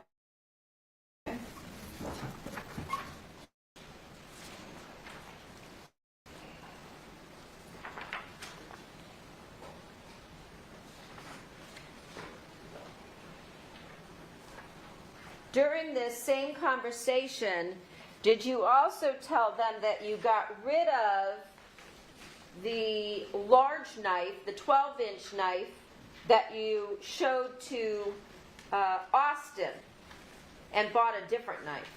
Eventually, yes. And when was that? I don't have dates. I don't remember. It was later, though. Before the holidays or after? It was before the holidays. And when did you buy the new knife? I don't have an exact date. I don't remember. It was probably, I don't know. I don't want to give you a date because I don't know. I don't know the exact dates. How long before the murder? I don't have exact dates.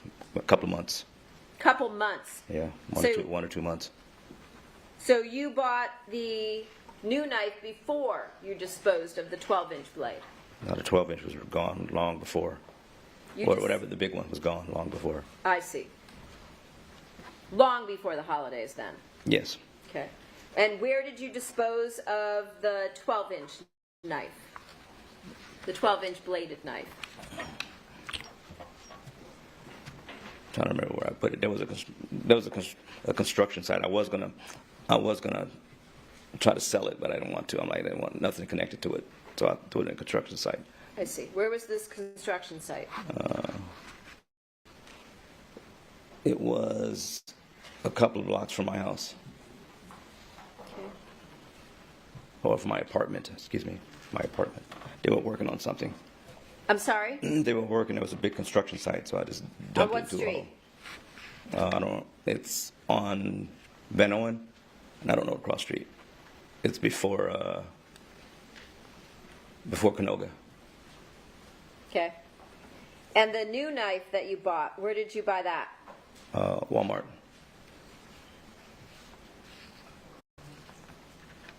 And when did you buy that one?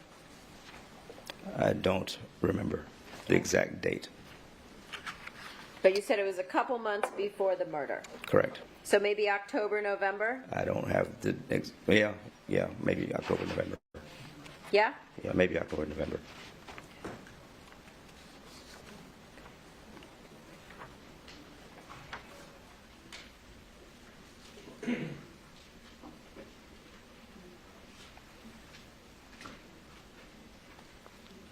On the day of the murder, did you tell Mr. Levine and Company that you met up with Monica at the Target?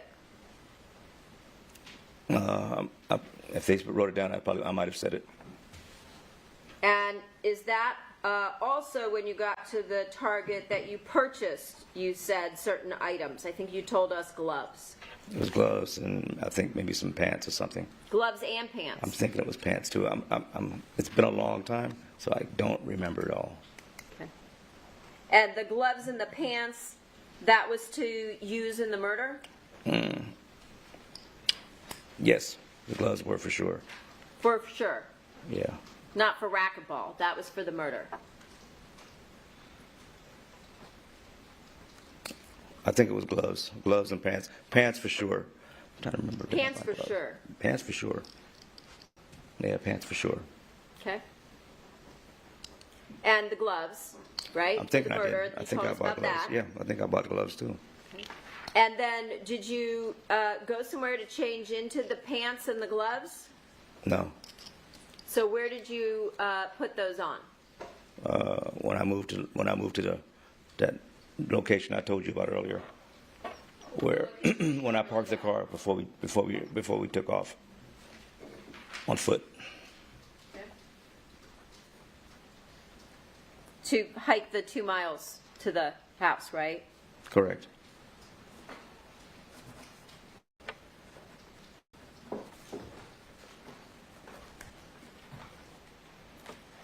At any point in time, did you tell Mr. Levine and company last week that Austin was in the Versa in the parking lot? Yes, he was. And yes, I did say that to him. You did say that? Yes. Okay. If it wasn't anywhere in the report or the notes, is that because you never bothered to mention it to them? I don't know why it wasn't in there.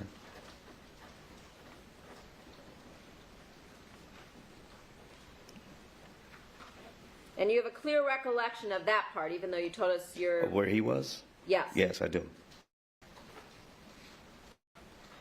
And so you're sure that you would have told them about that last week? I'm not sure of anything I've talked about with them, because it was a lot, so I'm not sure.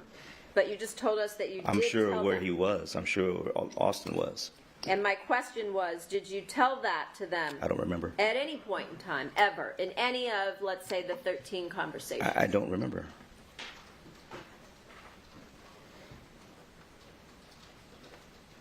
So a couple minutes ago when I asked, you initially said you did tell them, and you don't know why it wouldn't be in the notes or the report.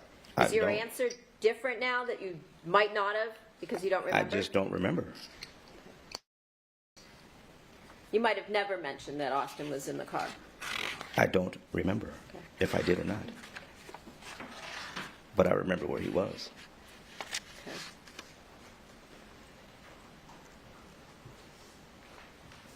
Did you also tell them last week that Monica had given you the program to view her surveillance cameras?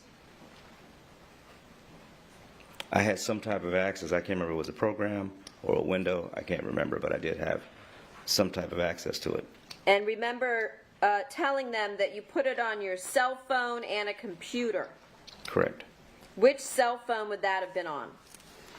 That one would have been on my actual phone. Which phone? My actual phone. Which one? We talked about the Samsung 4, the 6, and the 8. The one with my number on it. I don't know which one it was. It probably was a 6, I'm guessing. And where's that phone? I have no idea. Did you get rid of it? No. You didn't get rid of it. No.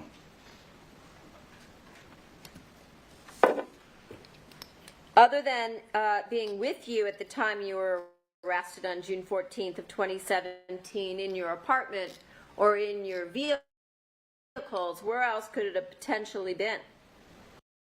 I lost it in South Carolina. Oh, you lost it now? I did. I actually called it in. Oh, okay. You lost the phone while you guys were in South Carolina in May. I lost it in South Carolina. Why didn't you say that first when I asked you where it was? And you said you don't know where, but you didn't get rid of it. I'm not sure I was supposed to. I'm trying to answer your questions exactly as you put them. Okay. And you said you also put it on your computer, the program to access Monica's home security system. There was a way to do it, but yeah, I can't remember it offhand. But I'm going to object, Your Honor. This states what's in Which So, excuse me, it's overruled. which computer did you put it on? my laptop, The one that got stolen? yes.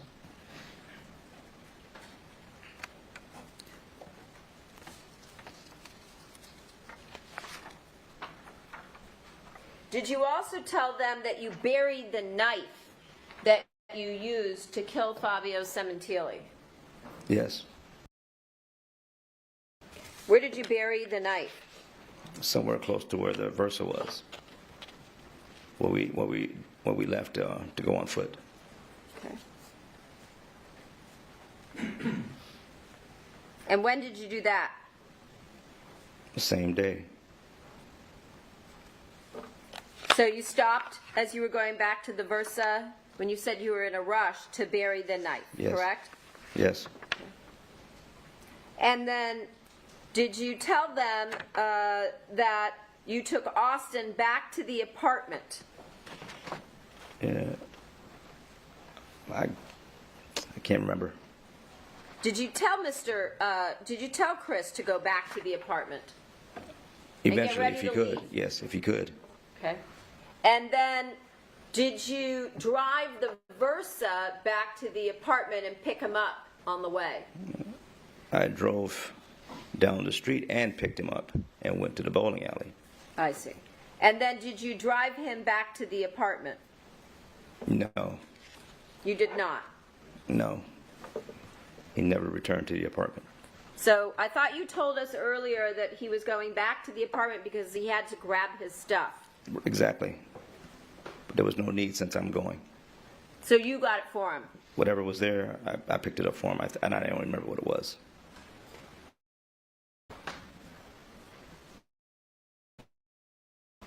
Going back to the apartment, and I asked you if you had given him a key.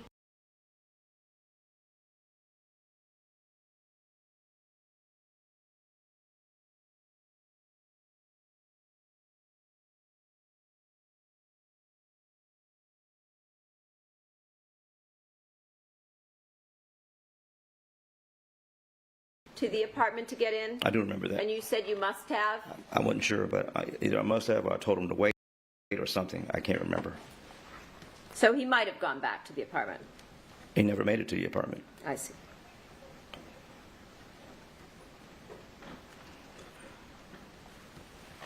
Do you remember telling Mr. Levine and company that after the gym you met Austin either near a bowling alley or maybe a gas station? They're right across from each other. So, yeah, I did say that. And which gas station would that be? The gas station across the street from the bowling alley. And where's that located?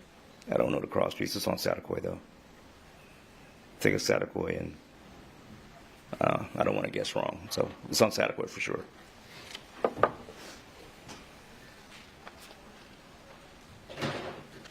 And again, during this interview, did you tell Mr. Levine and company that after taking Austin to the flyaway, you drove back to the Porsche?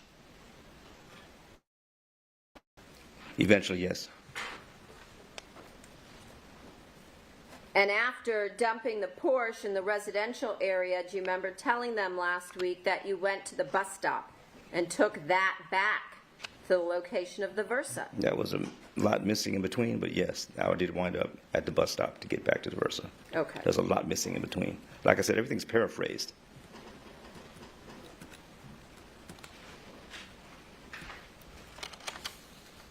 And then did you tell them that you drove the Versa back to your apartment?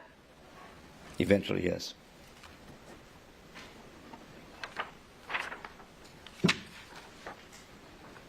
Did you also tell them that when Monica agreed to marry you, that that was good enough? There was a lot missing in this, but yeah. Well, I assumed you don't want to be here more days, right? True So that, very I'm true. just asking you. Yeah, but eventually it came to that statement somewhere, yes. You did? Okay.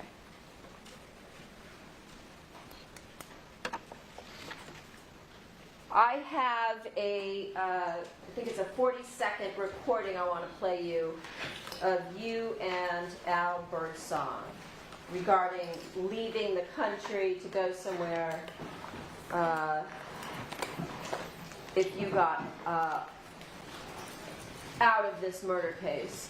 Your Honor, can I have the audio marked as, it's going to be on... All right.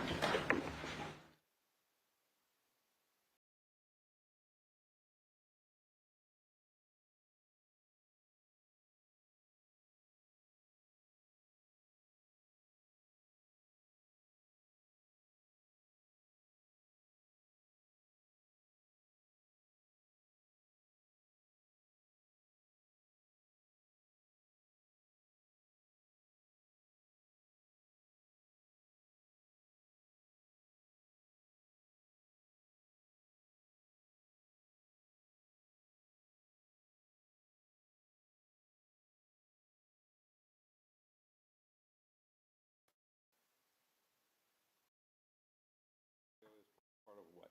158. And the transfer will be 280. Yes, thank you. Mark. And I distribute them.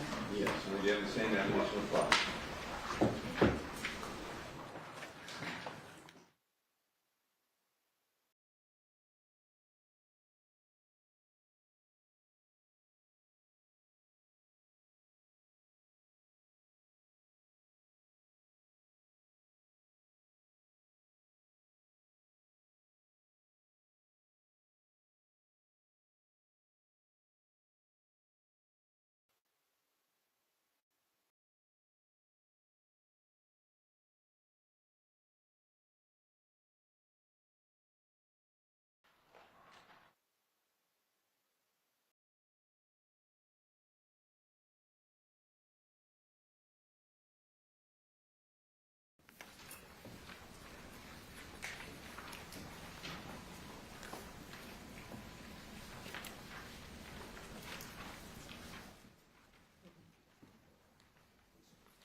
matter what, you'll know where I'm at, and you'll get information from where I'm at, no matter what. All right.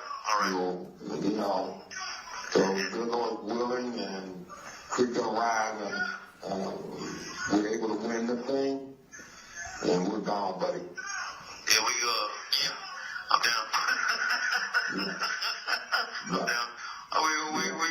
We go hold hands and get on that Winnebago. This call is being recorded. Drive on the left side of the road. Exactly. All right, man. Yeah. I will. Who's that we just heard? That's Al. Birdsong. Okay. That would be you and Al Birdsong on this recorded call from jail, correct? Yes. Talking about, again, driving on the left side of the road, out of the country, right? Talking about driving somewhere, yeah. Someone was driving somewhere. Left side of the road, right? Somewhere, yeah. This is an inside joke, but yeah. I have no further questions at this time. Will you please retrieve the transcripts? Yes. And you may start and redirect if you wish. Thank you, Mr. Baker, before you entered your plea of guilty, you understand that we had no right to meet with you, correct? Well, I'm going to object that since that's not on the list. That's overruled. And as far as you know, did we ever make any attempt to meet with you while you were represented by Mr. Simran? Never. Never. Until you entered your plea, you were charged in this case with Monica Sementilli, is that right? Correct. And Mr. Simran had been appointed to represent you, correct? Yes. At some point, you decided to admit to the charge and plead guilty or no contest to the murder of Fabio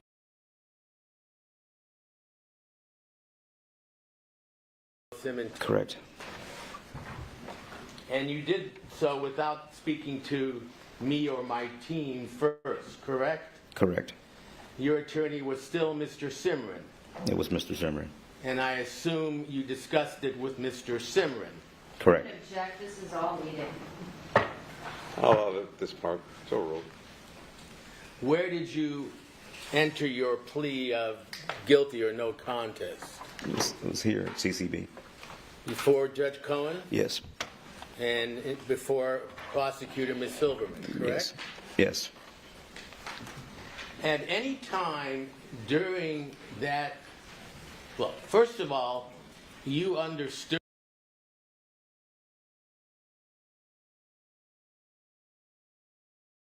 or did you understand that the charge included what they call overt acts?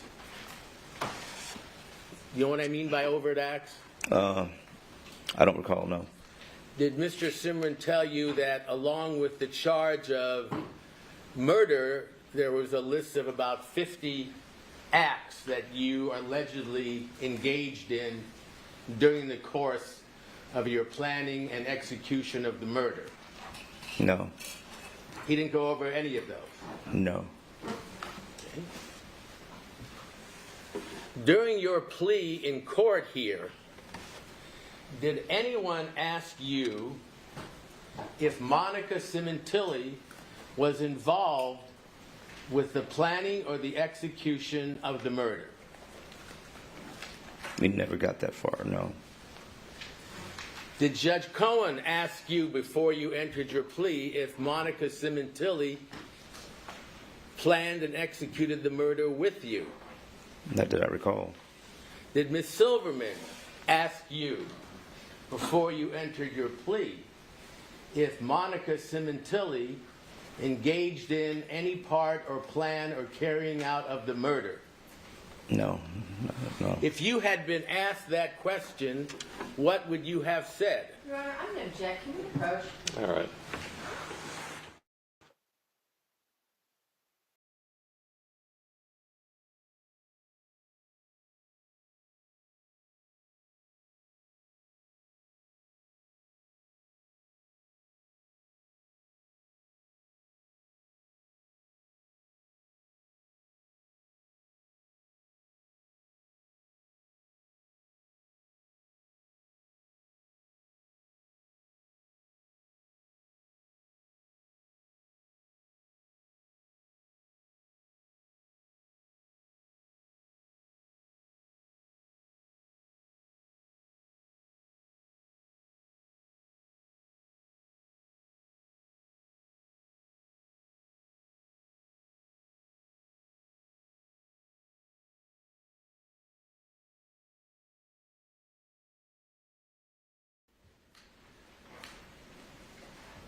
let me repeat the question.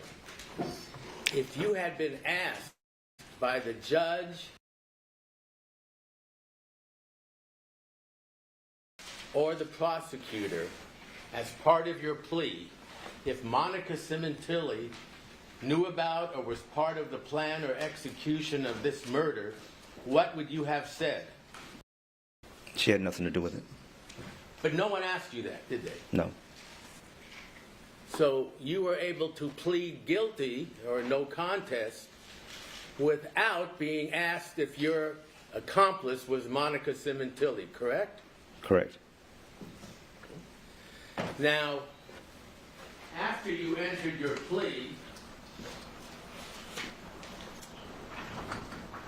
did you know what the legal, well, you were sentenced also to life without parole, correct? Correct. At that point, did you know what the status was of Mr. Simran as far as still being your attorney or not being your attorney? I had no idea. Did you ever see Mr. Simran again after you entered your plea and were sentenced to life without parole? Just one more time. When you saw him, did he indicate to you that we, the defense... Objection order, it's a meeting. Again, it's premature. I'll take it as submission. You may finish your question. Did you give permission to him to tell us that you would meet with us? Yes. Let me interrupt you at this time, counsel. I need to tell the jury one thing before I let them go. We're going to recess for lunch until 1:30. So here's an extra treat since you...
begun. So we want to get you inside to that courtroom for opening statements. Let's go in. Good afternoon, members of the jury. That's what you are now. You are the jury. As Judge Hager has just instructed you, it's your job to listen to the facts in this case as they are presented. And as Mr. Nelson told you during voir dire, how we do that through the testimony of witnesses in that witness stand right over there, and through the introduction of exhibits. 18 years ago, 18-year-old Anita Knutson was stabbed to death in Minot, North Dakota. Anita had dreams of becoming a teacher. She was a college student at MSU.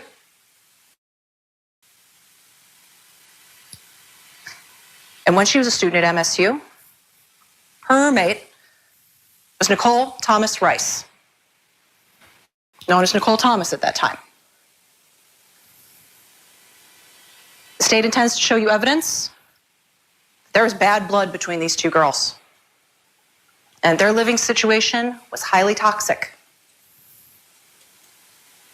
The state intends to show you evidence that on the early morning hours of June 3rd, 2007, Nicole Thomas Rice stabbed Anita Knutson twice in the chest, killing her. You're going to hear from a number of witnesses who established this timeline. Now, I did a trial back in September. It was another murder trial. And my trial partner made a statement during closing that's echoed with me for a while, where he said, "Crime loves silence." Now, in that particular case, we had a defendant who had killed someone who could have blown the lid off of a pretty big drug operation. But that phrase stuck with me. Crime loves silence. As this has been a cold case.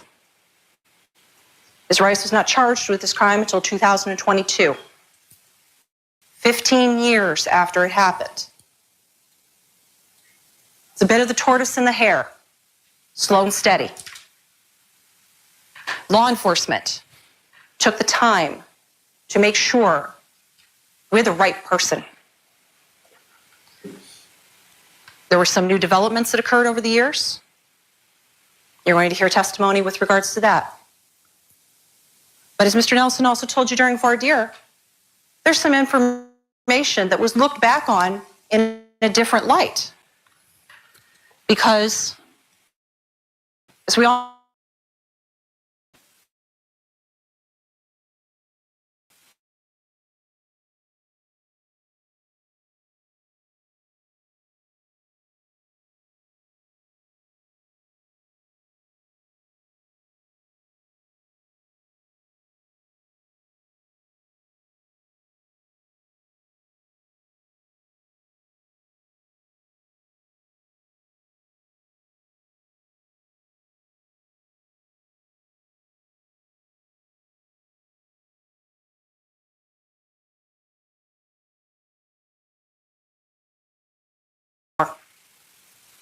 and we are concluded with this case.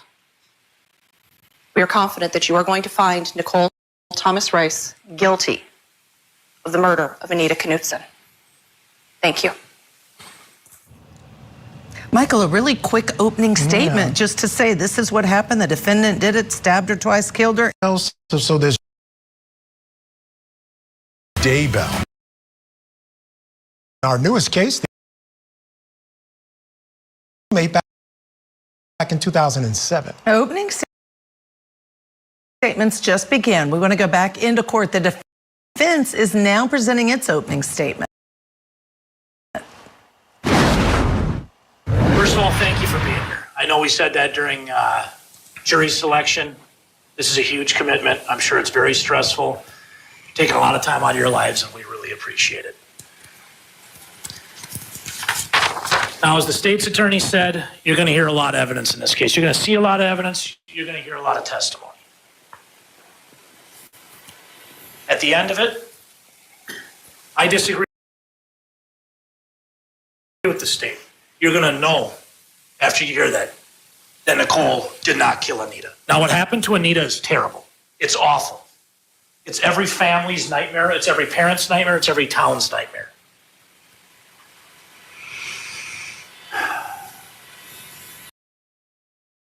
And Anita died in 2007. We're sitting here in 2025. Now, we talked in jury selection about what changed between now and then. And I'm going to show you what changed. I'm going to tell you what changed. The witnesses are going to show you what changed. It was pressure from a TV show, a nationally syndicated program that came in, worked with the Minot Police Department, didn't dig up anything of substance, but put an incredible amount of pressure on the state's attorney's office, the police department, to bring charges in this case. Now, you're going to hear from the original officer. Anticipate you'll hear from them. They're on the state's witness list. Those are good officers. They worked this case really hard, and they followed up with a lot of people. And they didn't charge Nicole. They didn't charge Nicole because she didn't do it.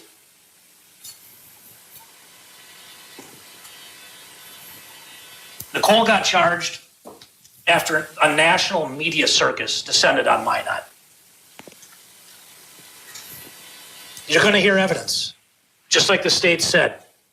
You're going to hear evidence that they reached out to the FBI to find out who did this. They didn't say Nicole. And I'll tell you who they said. They said it pointed to a man named Devin Hall.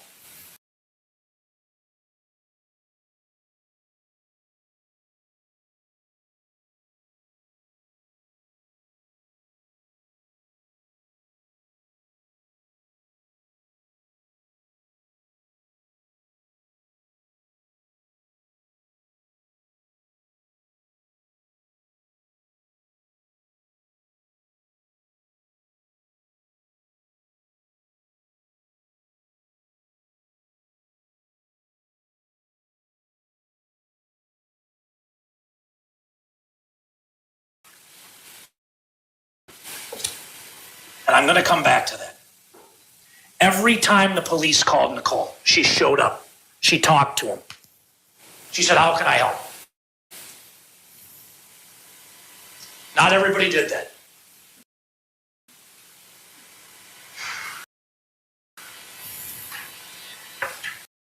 Now, this Devin Hall, he was a 17-year-old kid from the Fort Peck Reservation out in Montana. The evidence is going to show you he traveled to Minot. That's where the murder happened. The evidence is going to show you he admitted to possession of the murder weapon, which was a locking knife, like a buck knife. It had an Indian head on one side. At one time, it had Indian heads on two sides, but one fell off. And the evidence is going to show you that when the police showed that knife to Devin, they said, "Is this your knife?" And he's going to say, "I've had that knife." And you say, "How do you know?" It's missing the Indian head on the other side. You're going to find out that Devin Hall was caught breaking into other women's apartments that weekend through a window. Please listen to that. The state's going to tease that evidence out too, but they're going to try to change how it sounds.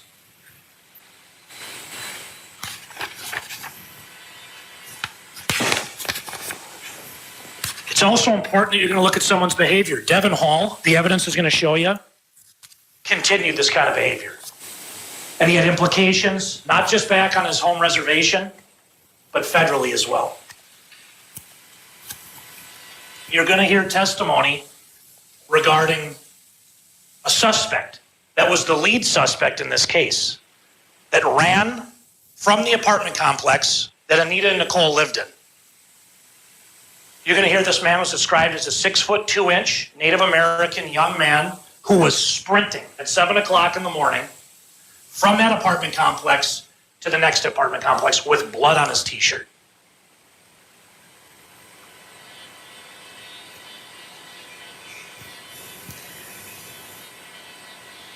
You're going to hear from officer reports. You're going to hear that they worked with the FBI, like I told you, and you're going to hear from other investigations, some of our own, that point to Devin Hall. That's where all the fingers point in this case. On top of that, there was other work that was done in this case that showed other suspects that were much more culpable than Nicole. There was the maintenance man you're going to hear about. The maintenance man who in the morning showed up, found a broken into apartment with curtains and a curtain rod strewn outside that he threw back in. That maintenance man was interviewed, and on New Year's Eve, the next year around, he committed suicide. And the night before he committed suicide, he talked to a friend and said he had something very heavy on his heart. You're going to hear about someone else, the prom date of Miss Knudsen. This prom date ended up moving into the same apartment as Miss Knudsen, same apartment building, went on to continue to be a sleuth throughout Miss Knudsen's, after her murder, and has been sitting in many of these court hearings as we go. He was a prime suspect. The cops describe him as obsessed with Anita. You're going to hear that Nicole had an alibi while this went on. She wasn't there. You're going to hear she did not do this. This is a media sensationalized case. And that's the person they want. They want the roommate, the college roommate. That sells. What doesn't sell is somebody who's dead or an indigent person that lives out in the middle of nowhere in Montana. Nicole sells. And that's what's going on here. And I'm sorry that I get impassioned, but I'm sure you understand the seriousness of this. The state's going to talk to you about a toxic roommate relationship. And I know we discussed this in jury instructions. Siblings, roommates, they fight. There's issues about an unplugged fish tank, about an alarm clock that wouldn't stop going off.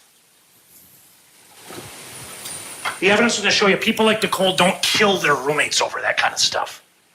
They don't put knives through their sternums. The evidence is going to show you Nicole Rice didn't do this. This entire case toward Nicole has been an abortion of justice, and it can stop now. And Anita deserves justice. But justice is out there. It's not here. This is a show. Thank you very much.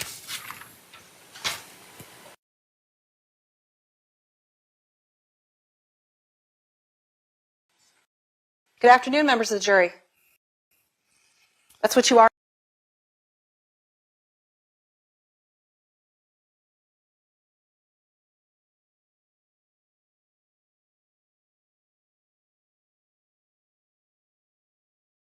He's the maintenance man.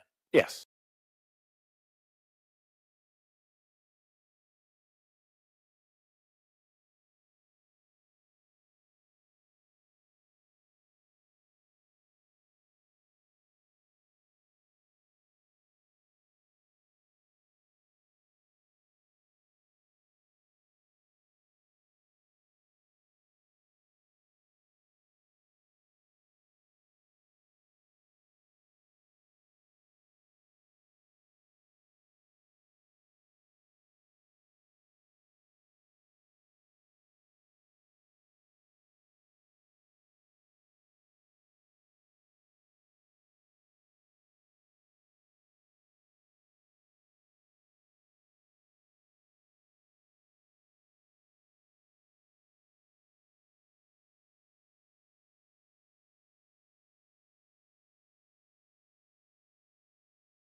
Building that it was in.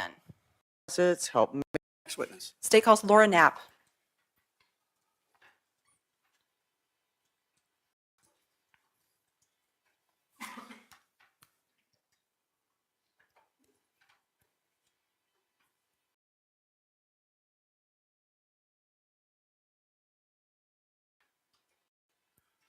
Ms. Knapp, if you'll come up here, please, ma'am.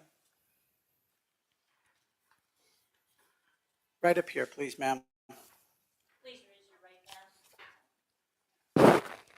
Do you solemnly swear to tell the truth, the whole truth, and nothing but the truth, so help you God? All right, now you can come over here, ma'am. Just watch the walkway there.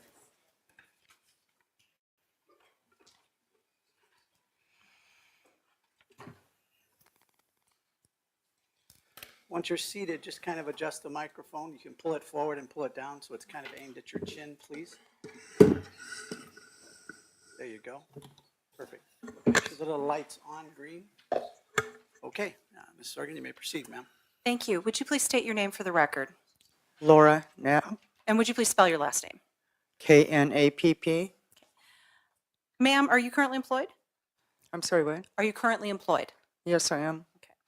Do you have the same employer now that you did in 2007? No, different one. Where were you employed at in 2007? Northgate Apartments, Minot, And what did you do there? resident manager of apartment complex. And what does it mean to be a resident manager of that apartment complex? What did I do there? Yes. Leases, showing apartments, deposits, help maintenance guys, How long did you hold that position? 16 years. And what years were those? I'm sorry, what? What were the dates, the years for those? I still didn't catch that. You said you worked there for 16 years. What were Yes. the dates? Yeah, 16 years I worked there. Okay. Starting what year and ending what year? Probably about 1989, somewhere in there, until 2012. Okay. And what was the address of the Northgate Apartments? That started at 2400 4th Street Northwest, And that's in what city? Minot, North Dakota. Do you recall a lease with regards to an individual by the name of Anita Knutson? Yes. Okay. And was anybody else on that lease with her? The last one, Was anybody else on that lease with her? Nicole Rice. What was the apartment number of that apartment? It was 2420, number 5. And could you describe that apartment for us? How many bedrooms, how many bathrooms? 2 bedrooms, 1 bath. And could you describe the building that it was in? Did I what? Could you please describe the building that that apartment was in? It was a building that had 8 apartments, 4 on the north side and 4 on the south side. And which side was number 5 on? North side, I believe. Okay. I'm going to draw your attention to June 4th of 2007. Do you remember that day? Yes. What did you do that day? Went to work. Okay. Did the normal duties, probably work in apartments or get an apartment ready for showing, because it was beginning of the month. Just a daily routine. Okay. And when you were done with work that day, what did you do? Went up to my apartment. Okay. Now, is your apartment also at Northgate? Yes, it is. Okay. And why is that? I was the resident manager. Okay. Was that something that was part of your employment? Yes, it was. Okay. When you went home at the end of the day, what did you do?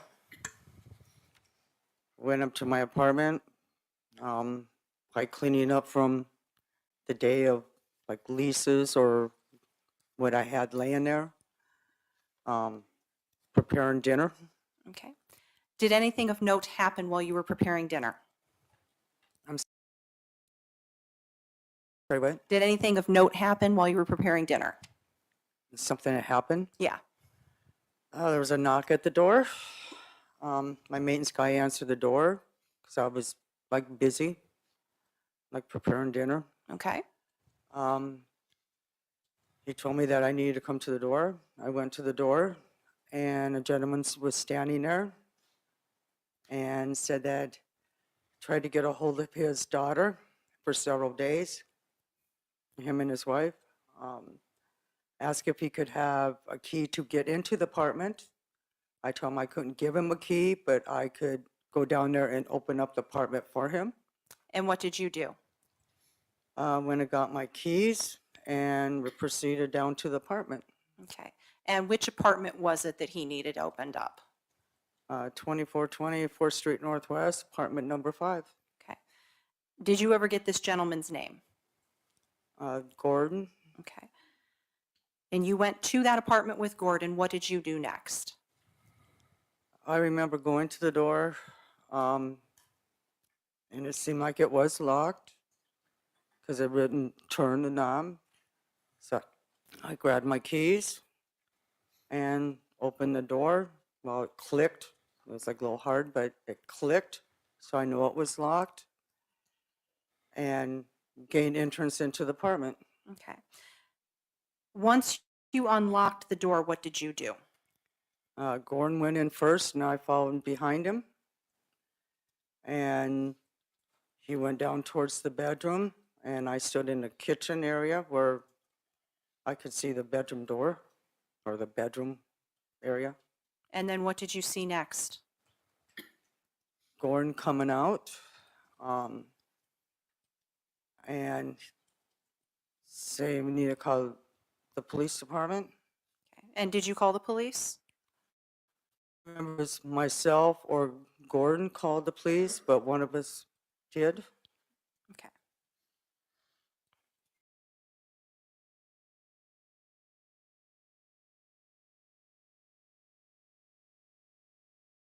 Now, you mentioned that your maintenance man answered your door to your apartment.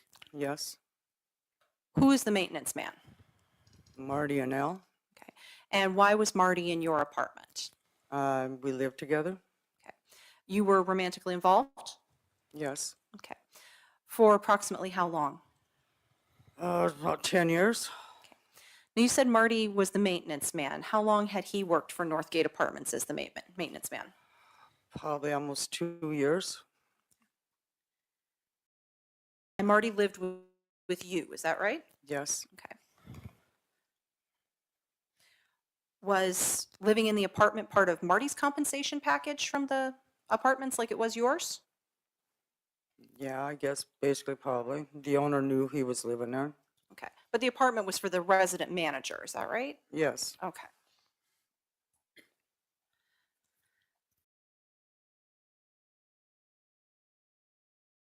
You said that Marty lived with you. Had you seen Marty earlier that day? Yeah, we worked together that day. Okay. What all did you all do together? Worked, shopped,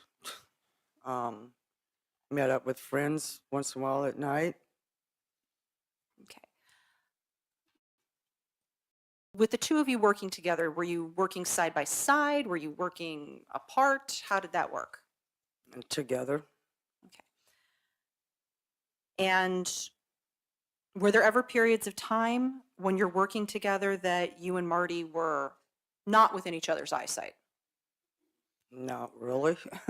Now, you said not really. What does that if mean? I was like cleaning and I needed maintenance done, the toilet fixed or a patch in the wall, he did that while we were still in the same apartment, in the same area working together. Now, you said that you and Marty lived together about 10 years. What was your relationship? He was my fiance.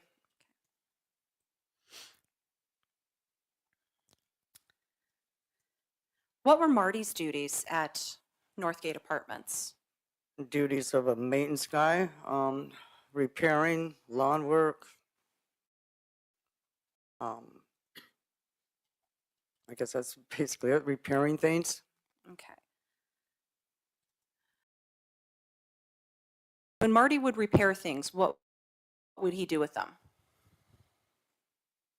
If it was something in, like if it's a toilet in an apartment, and he did it right there. What if it was something that couldn't be repaired in the apartment? Screens. Okay. And what would he do with those? They would go to the shop. Okay. And there was a shop? Where was the shop located? On the same grounds. Okay. On the date that Gordon came knocking on your door and asked you to let him into Anita's apartment, was there something that needed repaired for that apartment? A screen. Okay. Did you see the screen? After we got taken into the shop, yes. Okay. Can you describe the screen? The frame was bent and there was a cut in it. Was it, can you describe the cut? No, not really. I just know it was slashed. Okay. And it was in the shop, correct? Yes. All right. Who put it in the shop to your knowledge? Maintenance guy, Marty. And do you know when it was placed in the shop? That morning when he walked through to, there's laundry rooms up there in between the units. And we would lock them up at night to prevent vandalism. And then they would get reopened up in the morning. Okay. Can you describe the kind of screens that were at the apartments at Northgate? The frames were probably like aluminum. They were easy to bend. Okay. Were these expensive screens or? No, probably what a general screen would just be in an apartment. Can you please describe the locks that were on the doors at the apartments at Northgate? Bolt locks. Okay. And what does that mean to you? You had to have a key to entrance and to leave the apartment to have it locked. So you couldn't just pull it shut behind you and it would lock? No, you had to have the key to do it. Were the locks changed in those apartments when people moved out? Yes. And what was the practice for doing that? It was Shooks that came up and changed them. Okay. And Or- Shooks is a lock company? Yeah, Okay. Shooks Locksmith. That's where we got our locks from. Okay. And what would they do with the old locks when they'd take them off the doors? We would keep them once in a while. If they were damaged, they went in the garbage. Okay. Were locks ever recycled on doors? Once in a while they were. And was there ever a record that was kept of what lock got recycled onto what new door? No. Can you describe the keys to those locks? What do you mean describe the key? What was the key like physically? It was probably about an inch wide on top. They were like heavy duty keys. Are these the kinds of keys that could be, well, let me ask a different question first off. How many keys were given out to apartment number 5 when Anita Knutson and Nicole Thomas were living in that apartment? 2. Okay, and why is that? That's for how many tenants are in that apartment. That's how many keys are issued out. What was the policy with regards to copying of keys? You couldn't. Okay, it wasn't allowed? No. All right. Was it possible to copy keys? No. Okay, and why is that? Because they were from the locksmith, and you had to have permission to have them made. And there was only a certain amount of people that could get those keys made. Okay, in that time frame at 2007, is that right? Yes. Okay. And could somebody just take that key to Shook's Locks and get that made without you knowing about it? No. Objection, Your Honor, calls for No. speculation. Overruled. Okay, you can answer that. I'm sorry, what? You could answer the question. No, there was only certain people on the list that could get those keys made. Okay. And who were those people? Myself and the owner, I know for sure. And was a record kept if copies of those keys were requested? I'm sorry, what? Was there a record kept if copies of keys for an apartment were requested? No. Okay. Are you aware of whether or not keys were made for number 5, copies of keys? I don't think so. Okay. You never handled any request for a copy, is that fair No. to say? Oh, no. Okay. I misunderstood your question. Oh, that's okay. It's okay. If you don't understand me, just tell me, okay? All right. And why was it that it had to go through management or ownership to get a key copy made? That's the only way you could get a key made.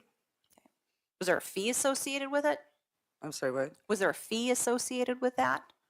If there was a last key, yes. Okay.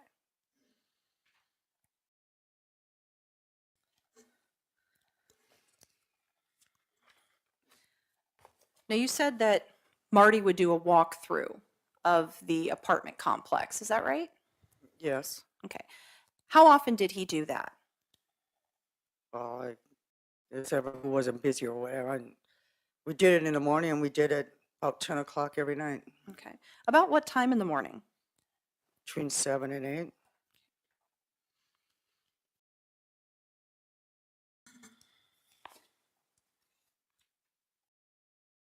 Were you with Marty when he found the screen that he put in his shop? No, he went and did the walkthrough himself. Okay. How long was Marty away from you at the time that he did that walkthrough? It only probably takes about 10 minutes. And did you inspect the window that this screen may have come from yourself? No, I just knew that when he brought the screen in, he told me what apartment it was.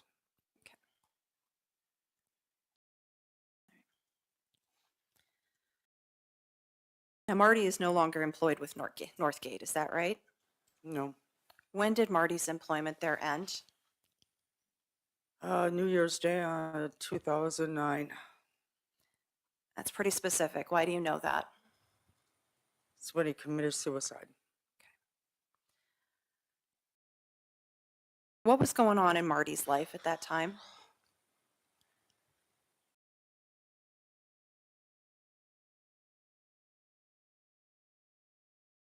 There was a few things. He didn't get a job that he wanted. He wasn't happy with the job he had. He was diagnosed possible with Parkinson's disease. He lost a nephew or a niece that he was very fond of.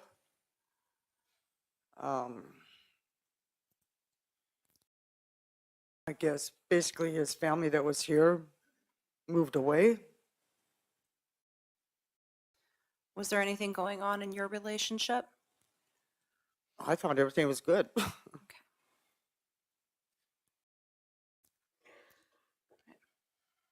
You said that he'd lost a niece that he was very fond of. How long before Marty passed away had that happened? Probably a few months.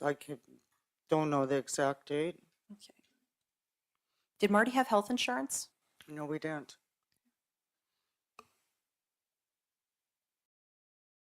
And you said his family moved away. Where'd they move to? His mother moved to Animus to be closer to her sisters because they were all getting up in age. And he had a sister that moved to Minneapolis. Okay. To his family? Yes. What were holidays like for Marty's family? Well, I guess we always spent Thanksgiving and Christmas, those two main ones, all together as a family. And so Thanksgiving and Christmas of 2008, which would have been the holidays just before Marty's suicide. Yes. Did you spend those with Marty's family? No.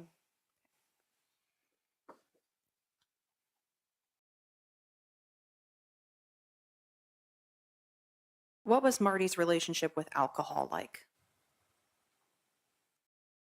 I drink like by everybody else, and Did he drink? yeah, I'm like after work or whatever, or like on a Friday we'll go have a few drinks. Okay.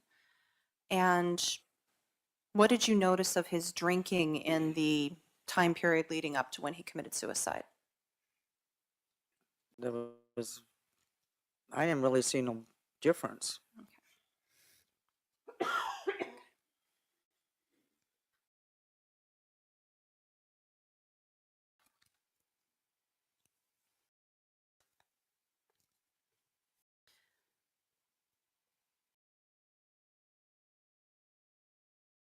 Laura, did Marty own a knife? I don't believe so. Okay. I never seen one. And you lived with him for 10 years?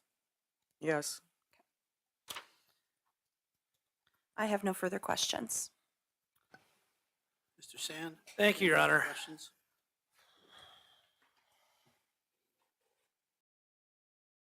Ms. Knapp, thanks for coming in today.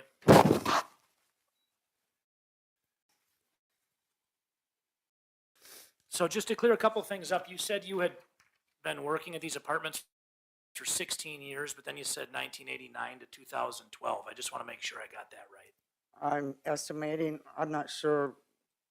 Oh, wait, no, I've worked there longer than that. Okay. That would be 23 years by my math, but Yeah, I was going to say, all I know was 16 years. okay, but so we're not sure of the dates. Well, not when I started, but when I left there, yes. So 2012 is when you left. Yes. Okay. When did you start dating Marty? I don't know the exact year. Can you give me a ballpark?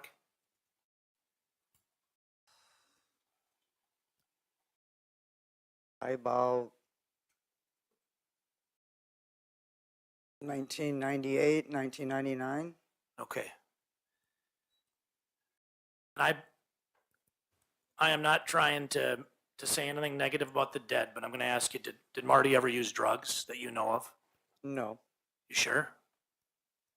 Yeah, and Okay. But we he were drank? together for like 10 years. But he drank? I'm sorry, what? But he did drink, you said earlier? Well,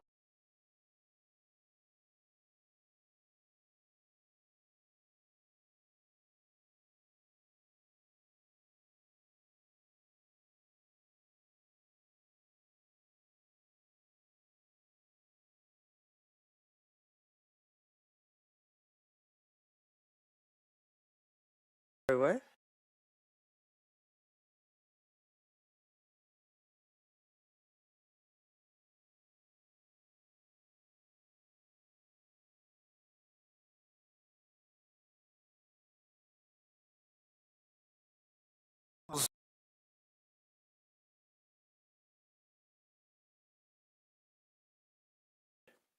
Anita's body was discovered? Yes. Okay.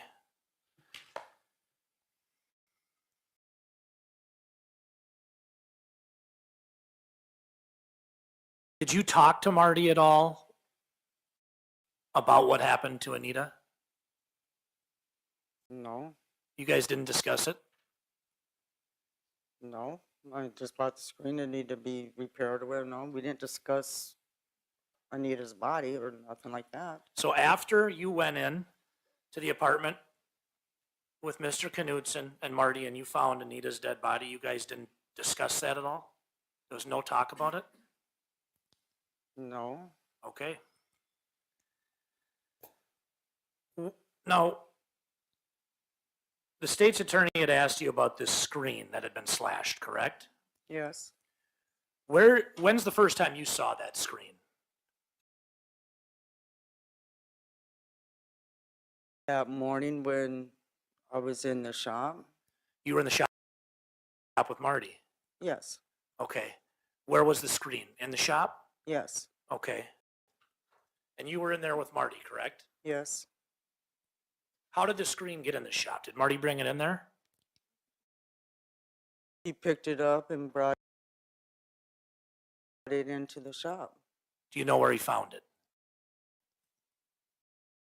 He said, Okay. Did Marty talk to you about a curtain or rods at all being outside that window? no. He didn't tell you that he threw curtain rods, a curtain rod and Curtain rod or a curtain. okay.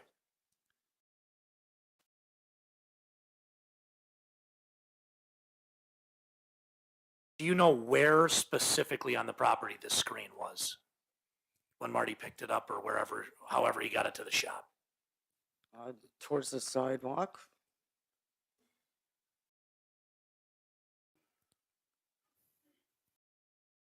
Do you remember talking to police officers at all?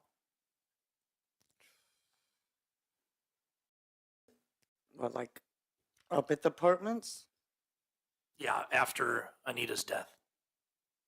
Were you interviewed by police? I don't recall really talking to You were the police interviewed by Detective Plessis on June 6th. Do you recall that? I'm sorry, what? You were interviewed by Detective Plessis on June 6th. Do you recall that? Down at the police station, yes, Yeah. but not up at the apartments. Okay, thank you.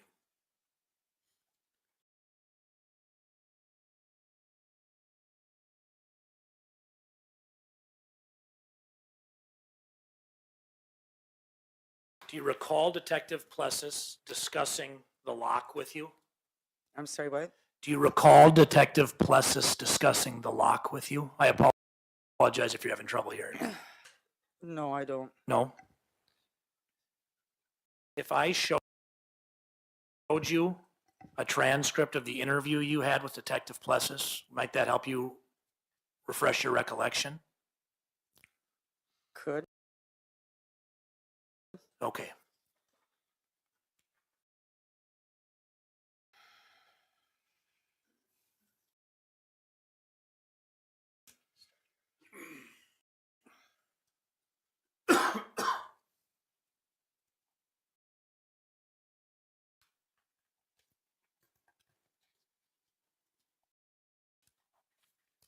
Yeah, probably when I said that because the door was like Stop sticking. talking, ma'am, please.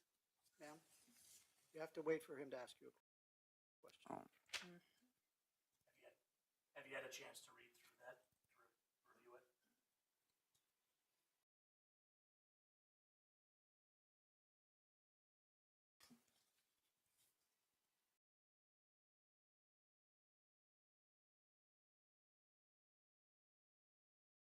Snap, have you had a chance to read Yes, through it? I'm It's just got trying, sections on yeah, it. I'm just trying to catch this.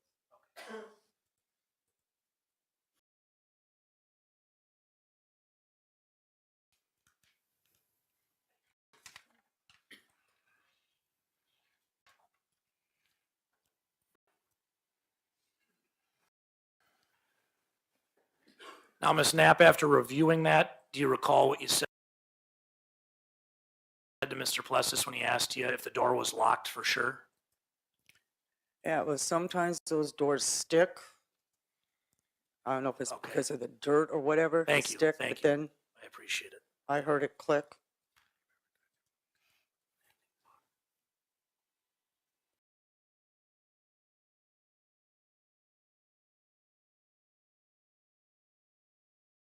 Do you remember calling Detective Goodman about a tip from the landing bar?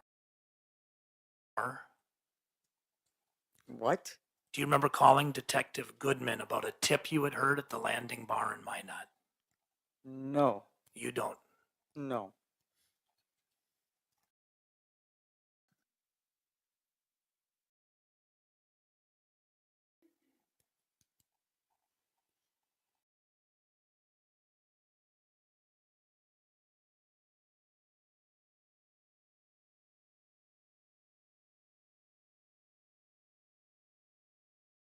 Those are the only questions I have, Your Honor. Thank you. Thank you, Ms. Knapp. Ms. Sorgan, do you have any redirect, ma'am? Just briefly. Laura, Mr. Sand asked you about an interview on June 6th at the police department, correct? Yes. Okay. Was that with Officer Plessis or Detective Goodman? I don't recall what officer it was. Okay. And Mr. Sand asked you about when you first saw the screen in the shop with Marty. What drew you to the screen? What was a what is going? What drew your attention to the screen that you noticed it?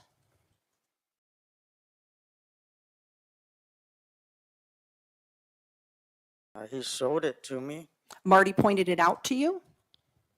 in the shop, yeah. Okay. He says, I put the screen over here. Okay. And Mr. Sand asked you about the statement that you had made about sometimes the door sticks, but you had some additional information to add on that, correct? Yes. And what is that? Once in a while, the doors do stick because of the wind blowing in with debris, dirt, dust. But after you work it a bit, it'll click, then you know it's unlocked. Okay. Now, to clarify, did you try the door without putting a key in it first on June 4th. Yes, And you were aware that the doors sometimes stick. Did you take that into account when you tried to open it? Objection, Your Honor, leading. Sustained. Okay. How much effort did you put in before you started using a key? I'm sorry, what? How much effort did you put into opening the door before you started using a key? I turned the knob, whatever, and they didn't want to, and that's how I knew it was locked. I put the key in, jiggled it a little bit, and then it clicked, and then I turned the knob, and the door opened. Okay. What did you hear when you used the key? The click, Okay. And what did that mean to you? the door was unlocked. The door was unlocked once you had used the key. After I used the key, yes. Okay. Thank you. I have nothing further. Mr. Sand? Just briefly, Your Honor. So the state just asked you about you seeing this screen, correct? Yeah, Okay.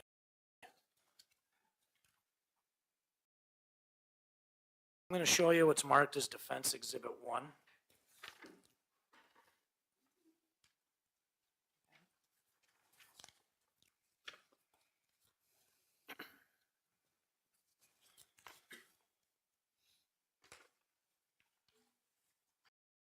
okay. Actually, that would be Defense A. Is that the screen that you recall seeing?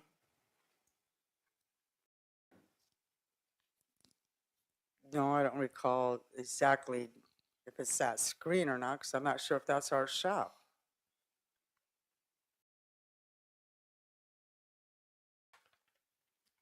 I'm going to show this to you one more time, Ms. Knapp. Take a good look at it. Does that look like your shop and the screen that was in it? I don't recall how the shop was really set up. I don't know if that was in our shop. So do you remember the screen?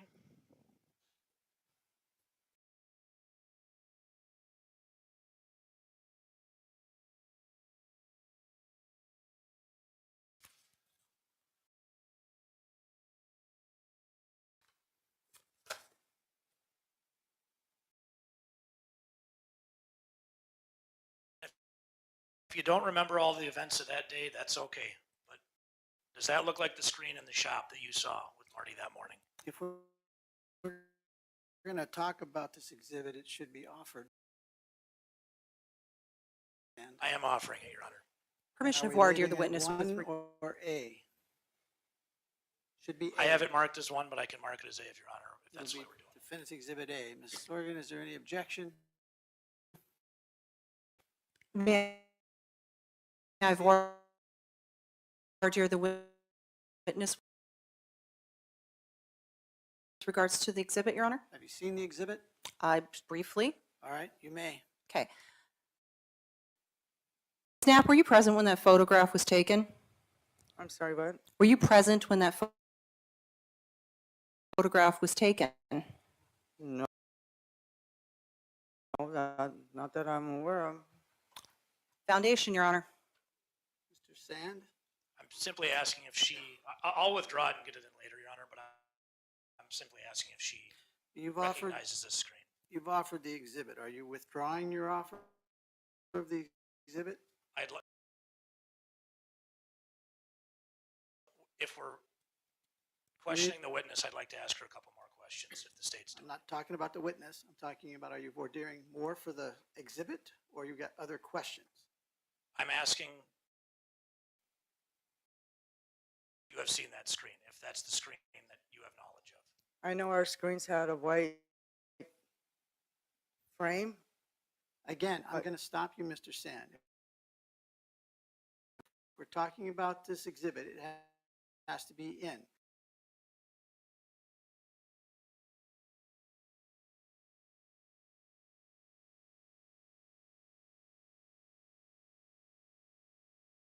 Foundation.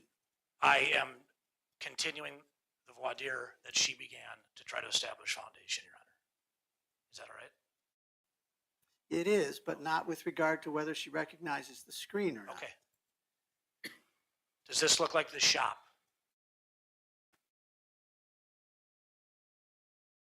Your Honor, objection. We'll withdraw it and try to get it in later then, Your Honor. All right. Thank you very much.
Ms.